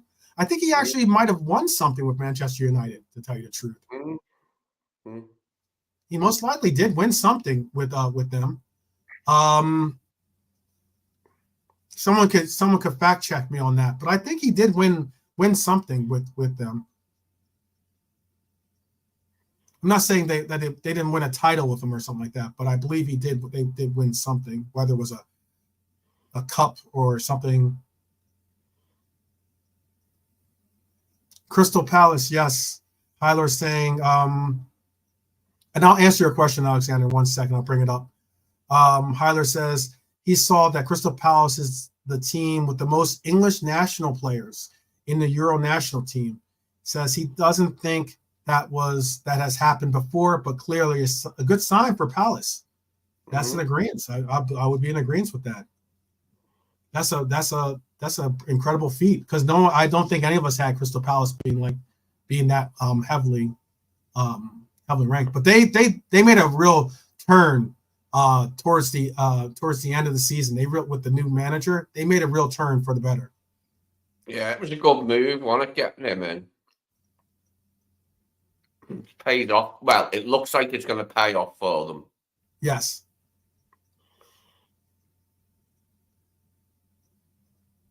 Definitely so.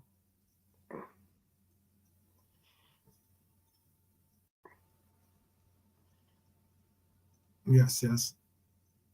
Yeah, Marion. I thought he was too. By the way, what did you think about Tim Howard? Play for two of our rivals. That's the only thing that's negative about Tim Howard for you guys when you think about him. Yeah, played for the two clubs that we probably in terms of like, yeah, you know, there are City rival and then there's Man City, and he played for both of them. Man United, he played for Everton and Man United, our City rival, and then Man United. So, you know what I mean? So, having them two on your CV.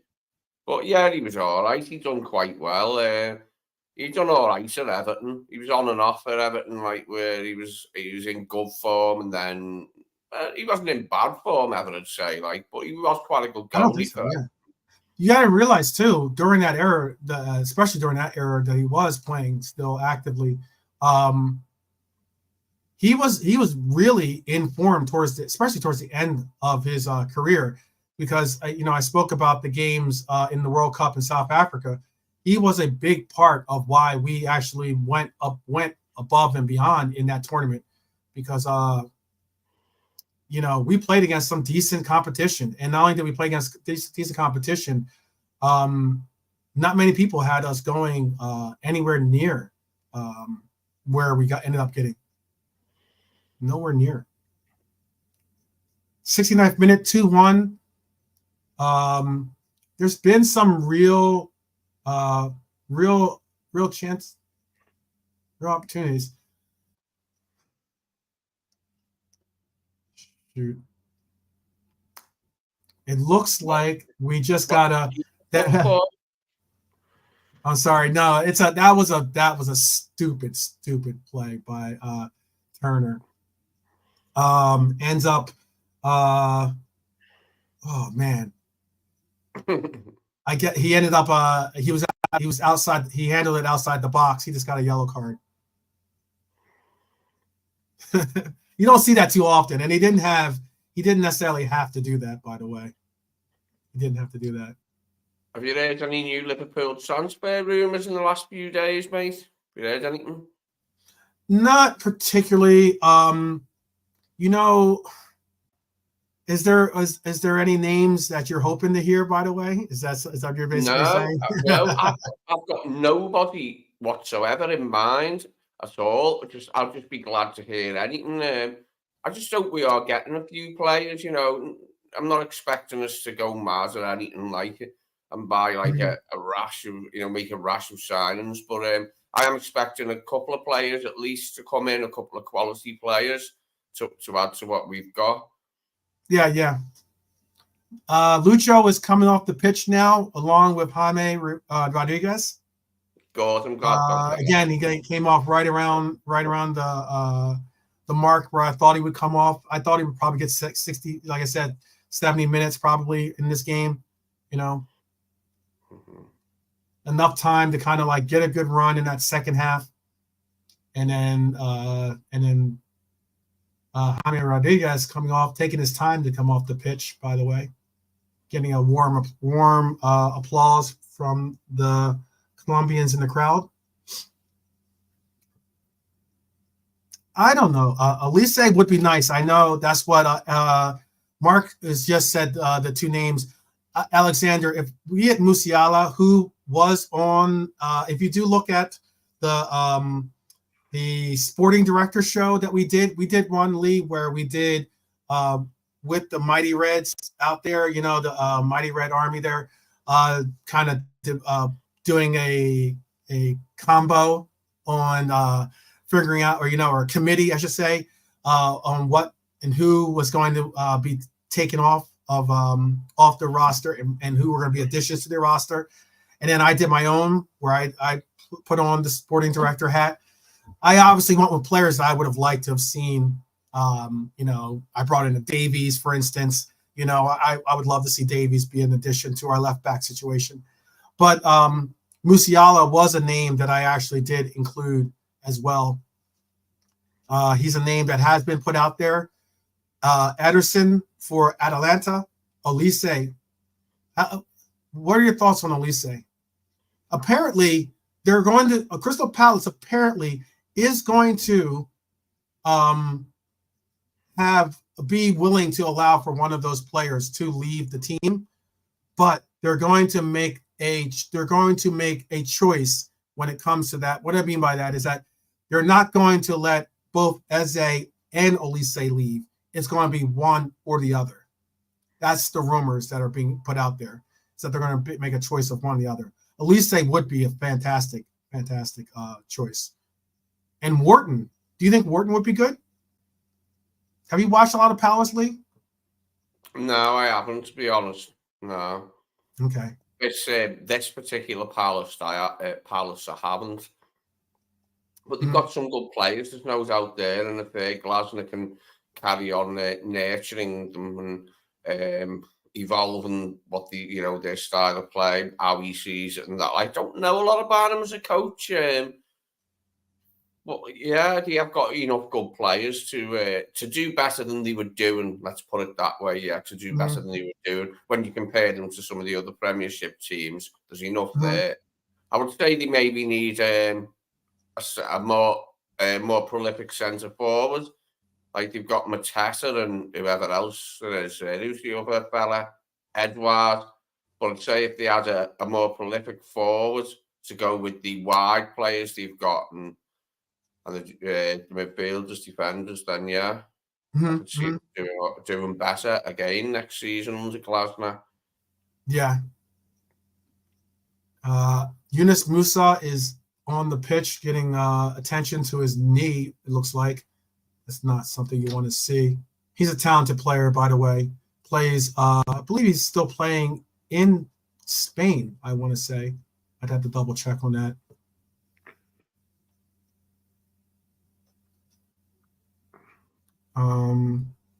Game has resumed. Hopefully he's going to be able to hopefully he's going to go. There have been also you speak on Ederson.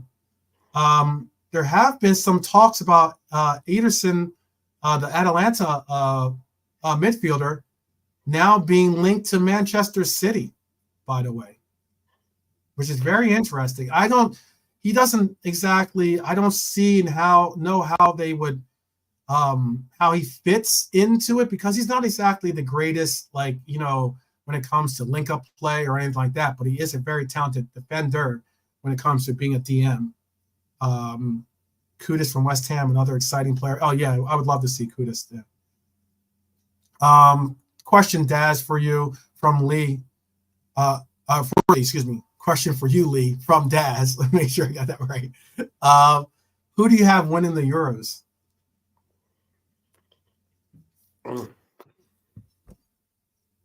It's a tough question. Everyone's saying like France, England have got a chance, and that. Germany. I don't know. I think Germany could win it because it's in Germany. Yeah. That's a good shout. Very good shout. I'm kind of disappointed to hear. Apparently, I was wondering if Heiler had some more updates, and I know Heiler's with us still. About I'm going to look it up myself too. About apparently Dominic Szoboszlai has gotten a knock in his Euro game. By the way, oh goodness gracious. Colombia. Let's see how far. All right, so what happened from? I'm like 20 seconds behind. Let me see what happened here. For the he had the ball. All right. Touch. Poor communication. Good recovery. And then it looks like Colombia has scored again on us. That hurts. Hurts big time. Oh wow, that's a great delivery in the middle. Easy goal. Absolutely easy goal. You can't do that. You can't go. That's just not what you want to see. Richard Rios has scored for them. Has scored for Colombia. 3-1. 3-1 is the game so far here.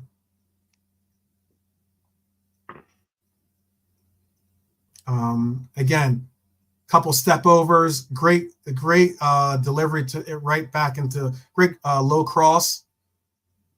Who is that, by the way? Number 18. Let's see if I can get a name on him. And just a very, very easy put away. Right in the middle of the box, unmarked. Richards, just absolutely great goal. Or excuse me, Rios, great goal. Good goal. 3-1. 3-1. And we go again, trying to get ourselves out of this. Get ourselves out of this little hole here. Former Manchester United manager Louis. Still he's Dutch, so it wouldn't not be Louis. Louis van Gaal has hailed Arne Slot as Holland's best coach and believes Liverpool have made a very good choice with this appointment. That's high praise. Very high praise. Yeah. I hope he's not being sarcastic or anything. I don't think so. I don't think he. No, I doubt it. Yeah, I doubt it. Corner kick coming up. U.S. looking to try to get something back, to try to like at least get a hope or something with this 3-1 score line so far.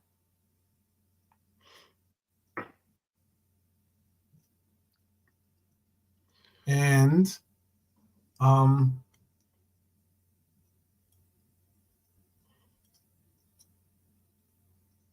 let's see here. I'm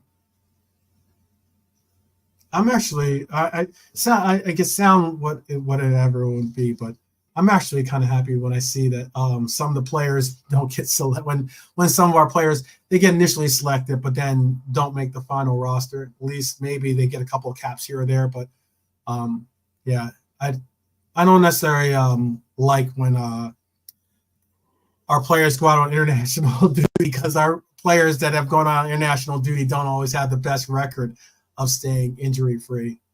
That's it with me. Like I'm not a miser like that. I haven't got a miserly mind. I want our players to have their international careers, but I'm always glad when they get back safely. And I'm never that disappointed, when they pull out or they don't get picked or something. You know what I mean? It's just the way it is, isn't it? Mm-hmm. Mm-hmm. It is interesting. Bonkers put this in there. Newcastle submit a £16 million offer for Burnley goalkeeper James Trafford. If you do watch again that sporting director episode I had James Trafford as being someone that I would have selected as a backup keeper. There was another keeper. He's in France, but I don't think we have a chance of necessarily. He's not necessarily someone on our radar. So I won't even mention the name that I had originally put out there. But the championship side are holding out for £20 million, with clubs in talks over a deal. If we can get 30 million for Kelleher, I'm all in for. I would do that 20 million deal. I think that's not a poor evaluation for that player. A bit surprised though, because Newcastle have got Pope and Dubravka. What say again? Newcastle have got Pope and Dubravka. I'm a bit surprised. Yeah. True that.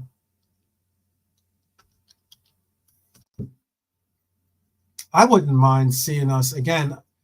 I'm not going to say I'm not going to say that we need to go with the £100 million evaluation that Newcastle is putting on him. I would love to see us though get.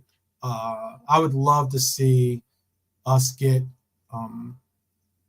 Bruno G. By the way, I would like to see us get Bruno G.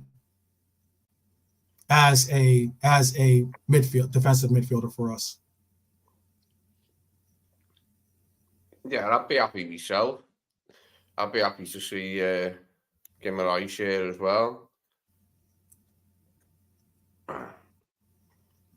Who did you we did that DM deep dive. Is there someone on that deep dive that you were saying you would like to see as a addition to our field?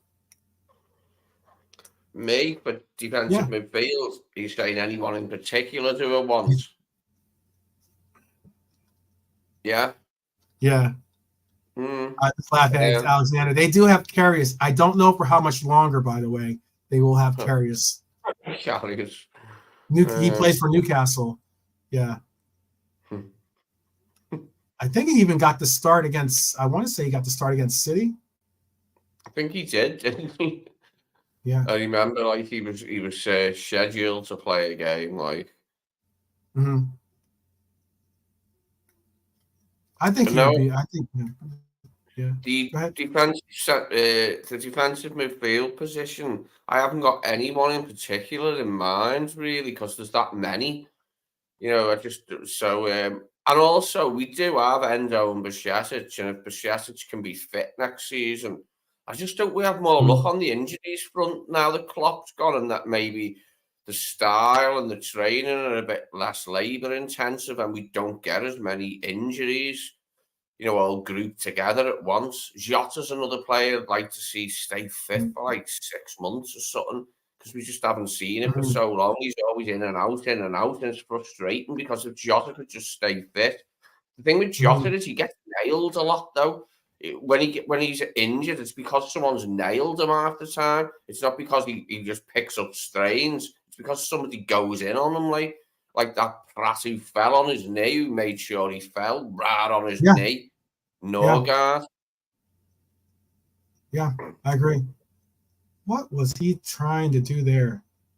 Oh my goodness. 4-1. Carrascal, Jorge Carrascal has scored another goal for Colombia. 4-1. 4-1 on American soil. This is not, again, this is why I'm not a triple. We call him Triple G because Greg Berhalter, there's like 3 G's in his name. But that's at least his nickname. Who was that tried to dribble out from the back there?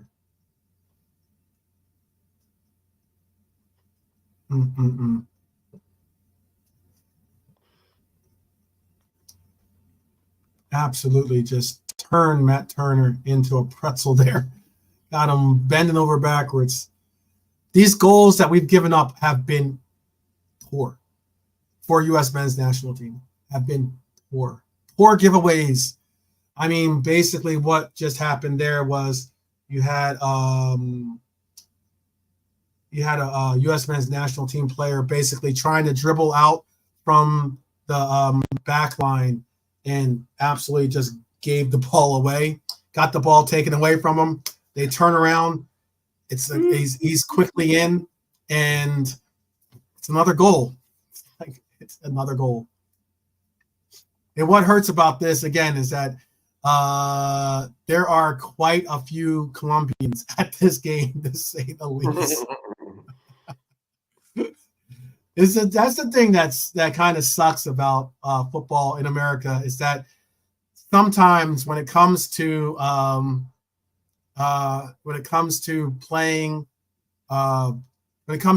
especially even home games, and you're playing against South American, if not Central, a little bit less with Central American, but certainly because their populations aren't that big in general.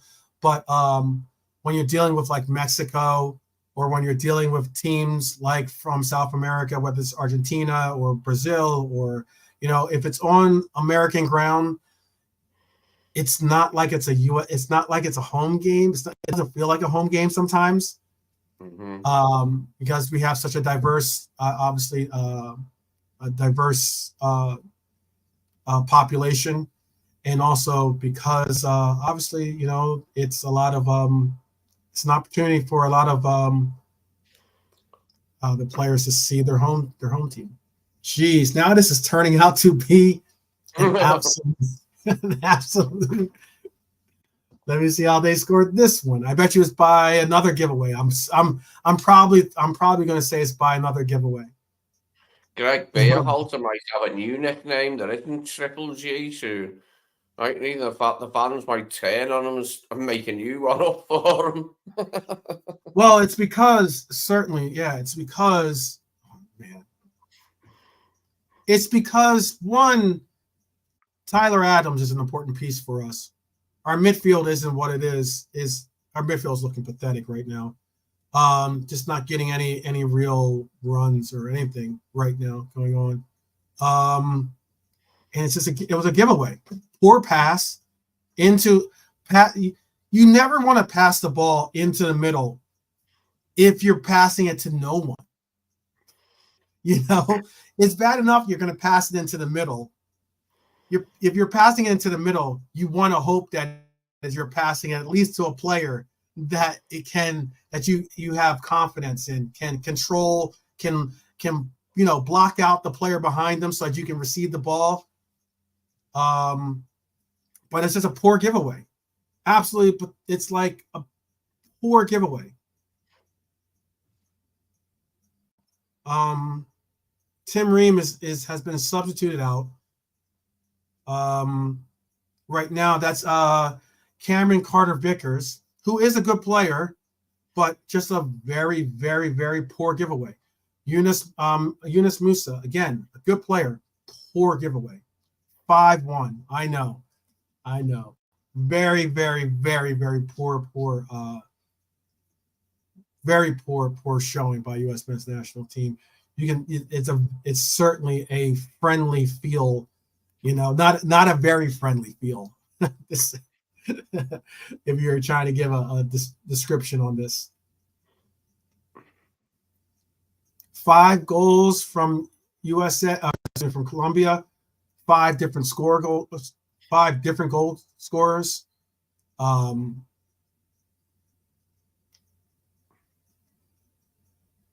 We just don't have it. We just don't have the control. Just have no control. I'm gonna sound like not troops. End the stream of all the goals that are getting scored on us. End the stream. Oh goodness gracious. 5-1. It looks like that's going to be what we're going to have as a final. I'm not expecting any real. Yep, 5-1. They're going to call a quick end to this game before a tournament to get the players focused. Do you know what I mean? Because I've seen that before, with England, where we've lost our last friendly before a tournament and played shock, but then we've turned up for the first game in the tournament. So you never know, 12th. Yeah. 5-1. Oh man, that hurt. That hurt a lot. Goals from Arias, Borde, Rafael Borde, Richard Rios, Jorge Cadescala, and Luis Sinisterra. Actually, I think Luis Sinisterra plays in the Premier League, right? Yeah, he does. Yeah. Mm-hmm.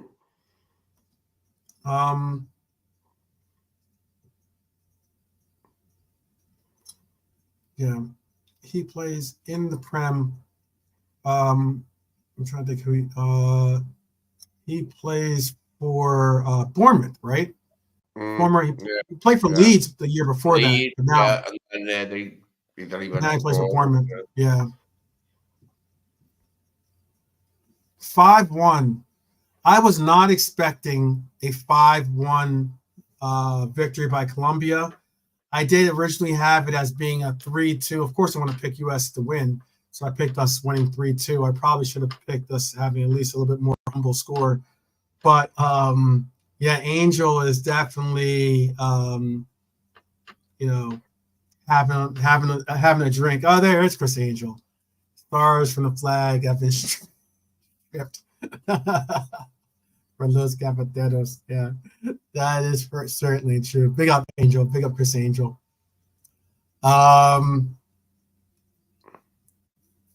Definitely.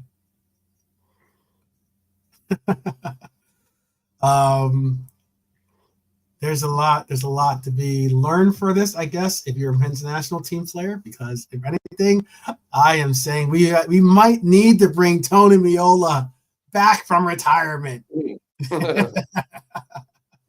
We might need Tony in goal because look, Matt Turner has fallen on. Matt Turner's had better days. I will say that right now. Matt Turner has had better days. Matt Turner had a spell where he was the guy for America and even for playing well for either his club teams, whether here in America or in England. But Matt Turner has certainly had better days, to say the least. Stats on this: ball possession, pretty even. 2 corners for Colombia, 2 corners for America, 6 off target, 5 off target for America. But obviously 6 shots on target, 5 of them finding the back of the net. Matt Turner only made 1 save. Pretty bad game by not just him, but by a lot of players on this team. U.S. men's national team did not show up today. Chris Richards, Crystal Palace player, bad game. Balogun had an early opportunity, looked muffed the shot, missed it, and ended up going to the sideline, getting subbed out with no goal. Brought in Pepe. Pepe just didn't have anything, didn't show anything for my likes. Timothy Weah was one of the few bright spots on this team. Reyna looked decent. You could even say that much for Johnny, but Pulisic, decent but not a great game. And again, it wasn't like Colombia had an amazing game. It's more so it's just giveaways. Just giveaways. You got to learn from your losses. You definitely have to learn from your losses. Or, if you don't learn from your losses, then it's a complete loss, You got to take something out. You got to take that silver lining out of the loss. Figure out what you need to improve on and make it better. Because this is a team that we could see once again.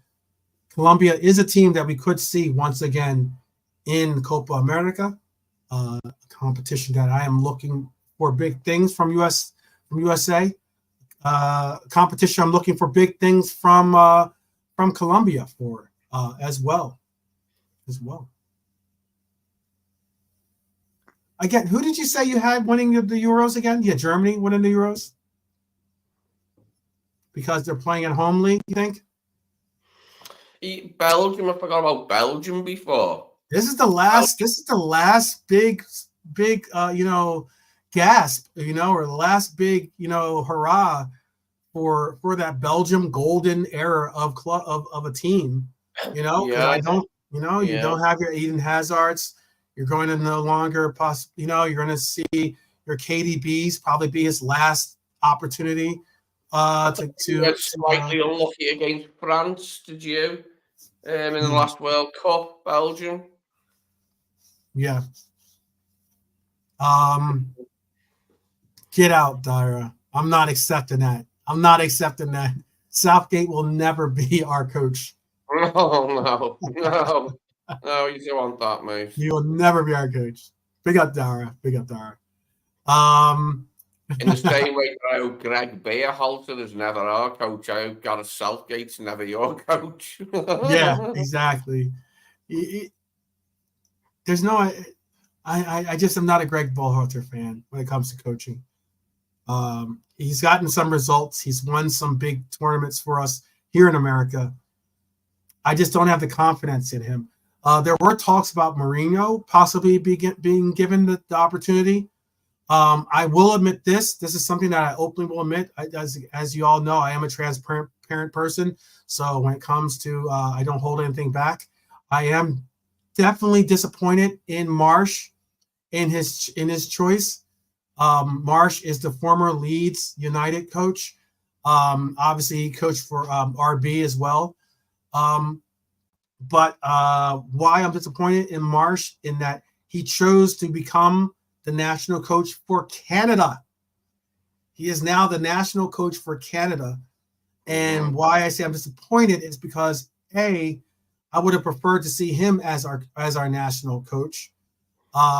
B, I think he's a former assistant coach for Bradley. Has coached us, has been a part of the confines of the American national team.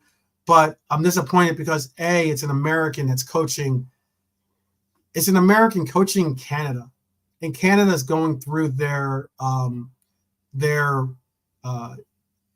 going through their golden era as well. Whether it's with David, whether it's obviously with Davies, they've got some decent players on Canada. Canada made a surge, got into the World Cup ahead of us actually in the last World Cup. Yeah, it's a name that I'm you disappointed don't see. in Marsh. I'm disappointed. I did not want to see Marsh. I can understand if Marsh went on to coach another, whether it was Austria or some team like that, some national team like that. Okay, cool. But him coaching Canada is a slap in the face. That is a definite slap in the face. What are you going to say, Lee? I don't know, I forgot. I did have something sitting in my mind then about, was it Marsh? Canada, you never used to see them in the World Cup that many times, Canada. Obviously, they haven't qualified that many times. Like, it's always nice to see them, obviously, like, but yeah, they have got quite a few good players now, haven't they? Yeah. They got a couple good players that are playing abroad, and also some really good players playing in the MLS. And they've really done well with their talent as of late. But they're at a little bit of a crossroads, and I think that's why they brought in Marsh. To be honest with you, they brought in a coach that has played over in Europe. They're trying to bring the coach before this for Canada wasn't necessarily a big name, but he was a Canadian. He had Canadian roots, and he was a coach that definitely, some would say, overachieved with that club, but or with their team. But they've done well. I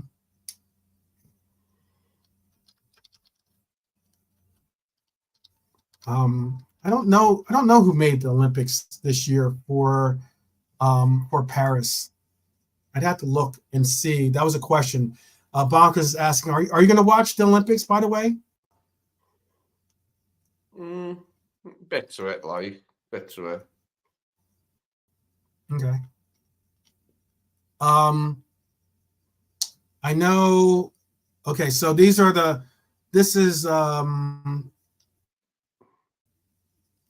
groups for, there's 3 groups, it looks like. It's kind of weird. 3 groups. How could there be 3 groups? But all the same, I think there's 3 groups. Because it wouldn't make sense to have 3 groups. But okay, there are 3 groups. The teams in Group A are France, Colombia, Canada, and New Zealand. Group B has U.S. That's why. That's because that's for the women's national teams. Okay. I was going to say that made no sense. There are 4 groups. There's 3 groups for the women's Olympic efforts, and there's 4 groups for the Olympics. In Group A, France, USA, Guinea, and New Zealand. Group B has Argentina, Morocco, Iraq, Ukraine. Group C has Uzbekistan, Spain, Egypt, and the Dominican Republic. And Group D We'll have Endo. We'll have I think Endo will be playing in that game, by the way. Group D has Japan, Paraguay, Mali, and Israel. They were trying to get Messi. They were trying to get Messi to play for Argentina, because you're allowed to bring players from like some senior players with. That's right. That's right. Yeah. And that's why Egypt was trying to get Mo Salah to play for them, actually. Yeah, they wanted to include that, to give it a bit of an extra boost, didn't they? So a couple of star names would hopefully be there. I can't say that I've ever watched the Olympic football. Like, I used to watch the sprint, like, and the relay and that, and maybe a few other disciplines, but I've never really been a massive Olympic fan. Like, I would watch some of it, bits and bobs, pick little bits and bobs that I liked. I'll watch it. I like the Summer Olympics. I watched the Winter Olympics too, to be honest with you, but I'll watch the Summer Olympics. C'est Paris. You speak. You're tu parles français, right?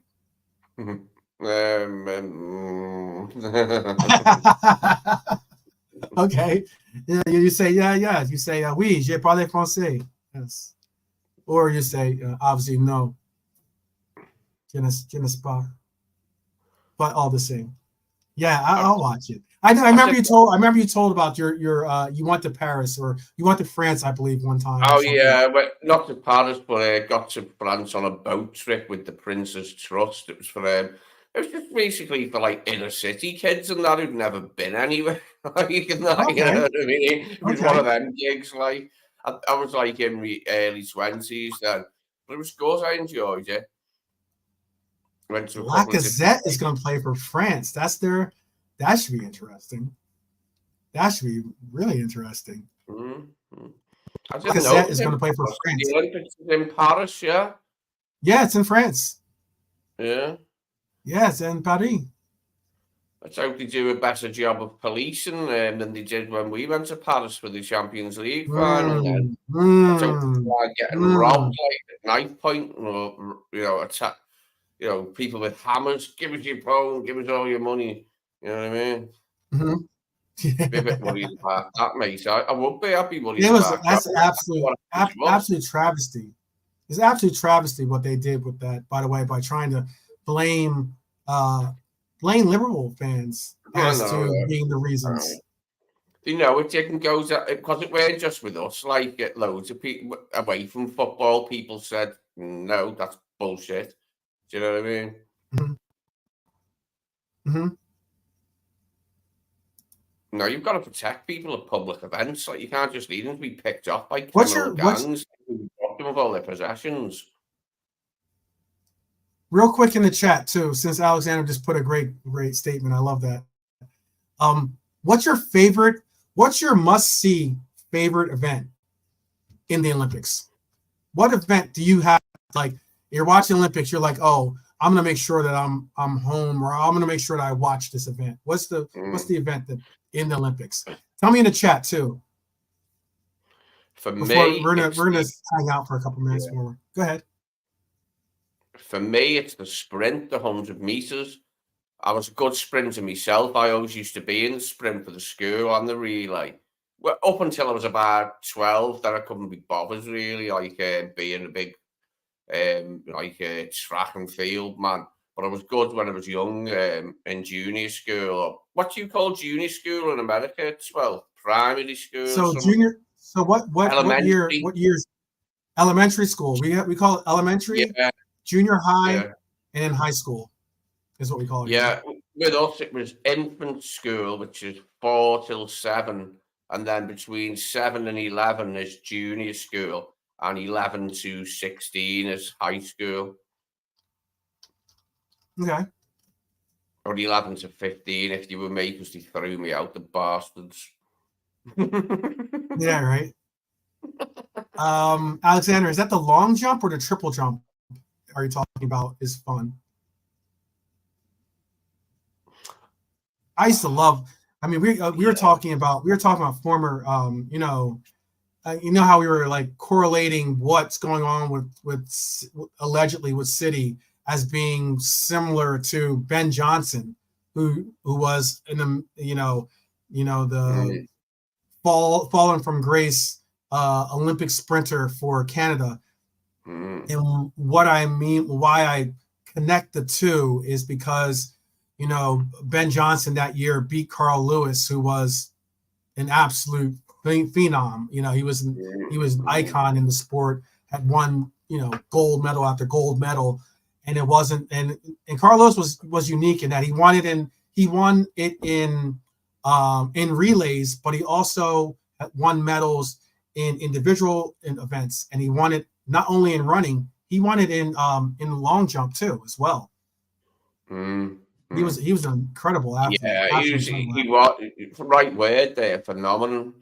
He was Yeah. like, multidiscipline, wasn't he? Like athlete, was that what you call it? Disciplines that when you Mhm, do different ones, yeah. mhm. Yeah. But he was some athlete, some sportsman.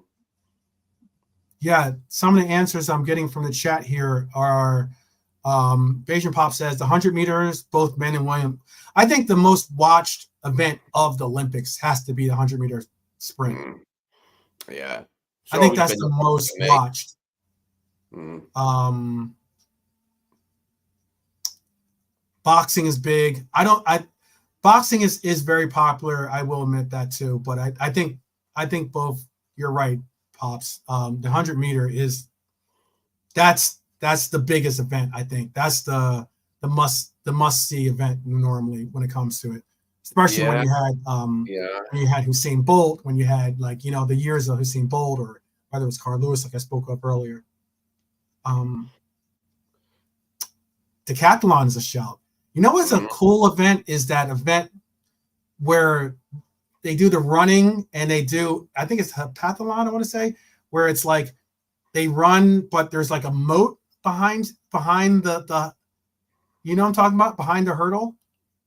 Does yeah. anyone know what Oh, I'm talking yeah. about? Yeah, I think I know what you mean. Yeah, yeah. I've seen that. Yeah. I thought that's a cool event. What is the name of that event? I'm not sure. I can't think of the name, but I know what you mean. Um, Let me see if I can find it. Let's see if I can find it there. The steeplechase, it's called. Steeplechase. Okay. It's because you got to run. It's like a not necessarily it is a long race actually too, but they have like you don't hurdle it. You kind of like you got to like jump on top of the thing and then like jump over. It's pretty crazy. It's steeplechase. It I guess I do wish we possibly had Brian here, because apparently the steeplechase's origins date back to the 18th century, and Hmm. it dates back to Ireland. I did not know Hmm. that. Hmm. I did not know that. Usually, when I hear steeplechase, I think of horses. Yeah, yeah. Horse Steeplechase. Yeah. racing.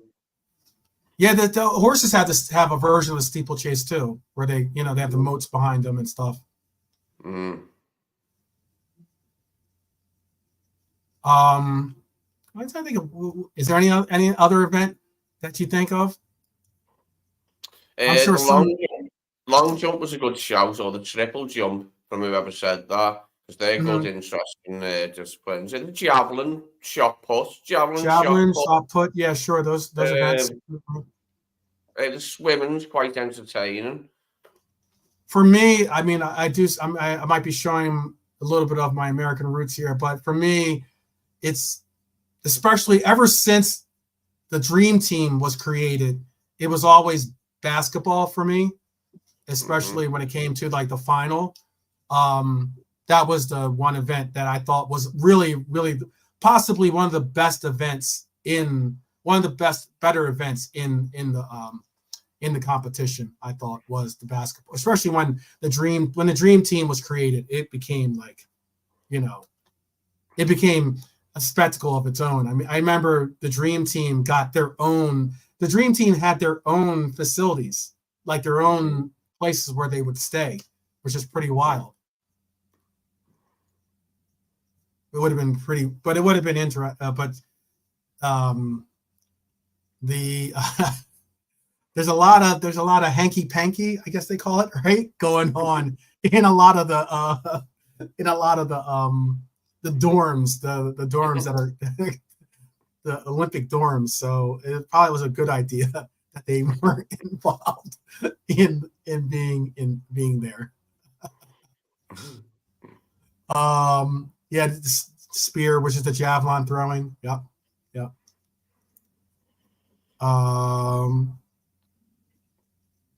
Yeah. Discus is fairly Gymnastics is entertaining, can be. Watching them all have a good hail of the discus. Yeah. I'd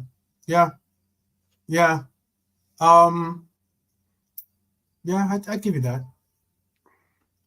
I enjoy the not necessarily the marathons, but like the long races, the inside the track marathons, whatever that, like the 800 meter, those kinds of things, like the long events. I enjoy those too. They're good to see. And obviously the relays, I love the relays. The relays are awesome too.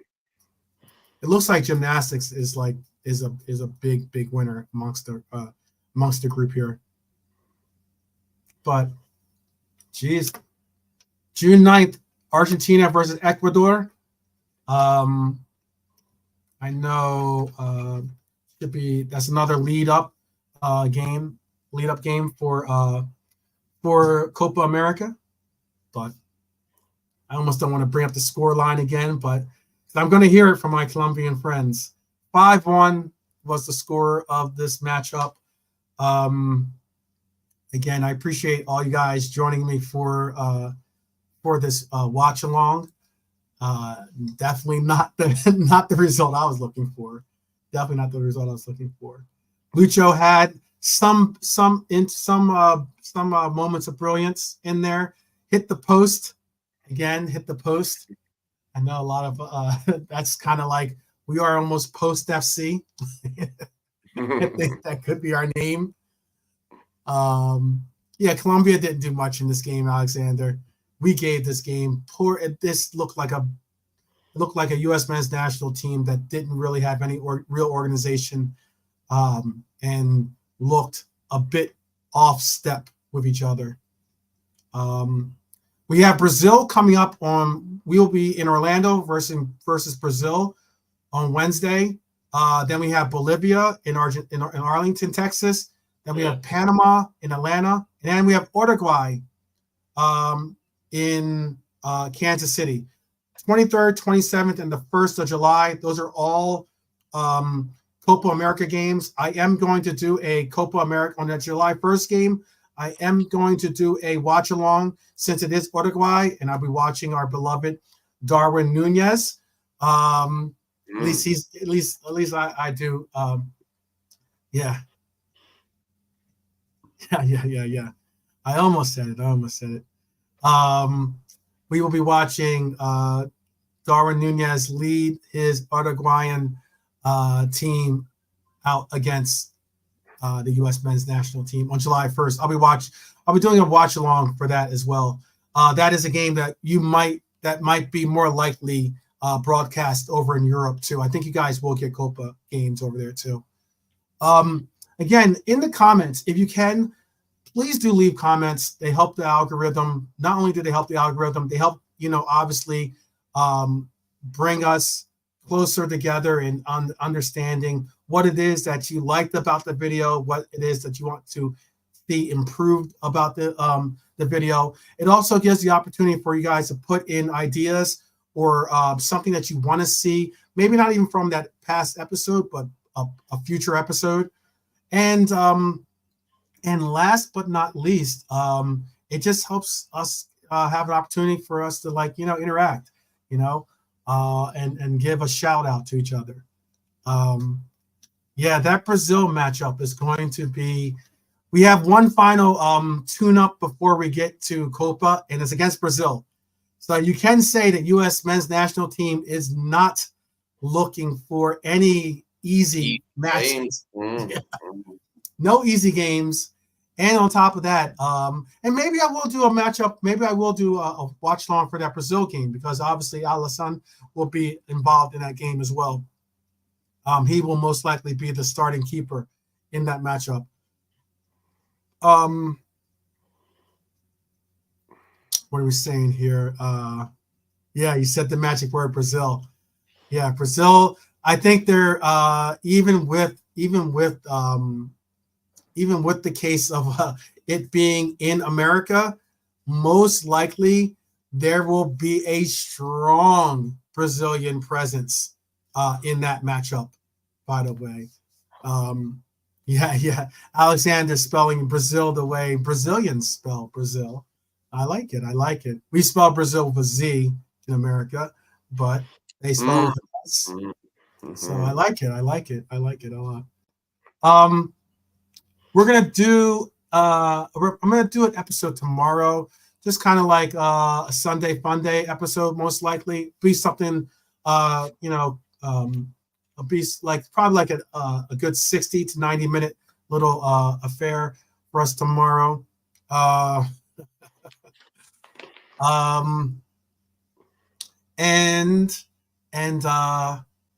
Yeah, it should be hopefully I'll put it out there for JK to join us.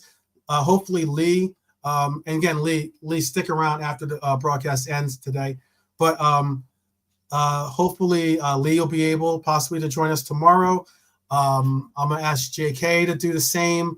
And also I'm going to put it out there for the Irishman, see if the Irishman's available. I know it's late.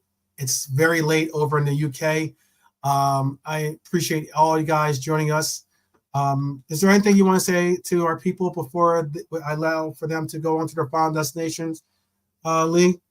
No, just thanks for being here and thanks for asking a few questions of me and of 12. Yeah, thanks, people. See you again. Yeah. It is for a quick answer for you, Alexander. I'm going to find that out tomorrow. They'll probably give a better diagnosis of what is the injury for Dom. I'll have a update for you tomorrow. I'll even try to put in some fun trivia, put in some fun updates, rumor updates as well in tomorrow's Sunday Fun Day. But again, I'm going to ask for you guys to continue to take care of yourselves and continue to take care of your loved ones in your lives. I appreciate each and every one of you guys for joining us today for this watch along, especially considering that some of these watch alongs will have, not necessarily a tie to your nationality, but it's just an opportunity to see and talk on some football players that are connected to Liverpool or possibly future connections with Liverpool. So again, thank you guys for joining us today. Hit that like button. I don't normally say that, but I will say that this time, I guess. Hit that like button if you can for me. Be sure to share and comment. And until tomorrow, as always, up the Reds, people. Up the Reds.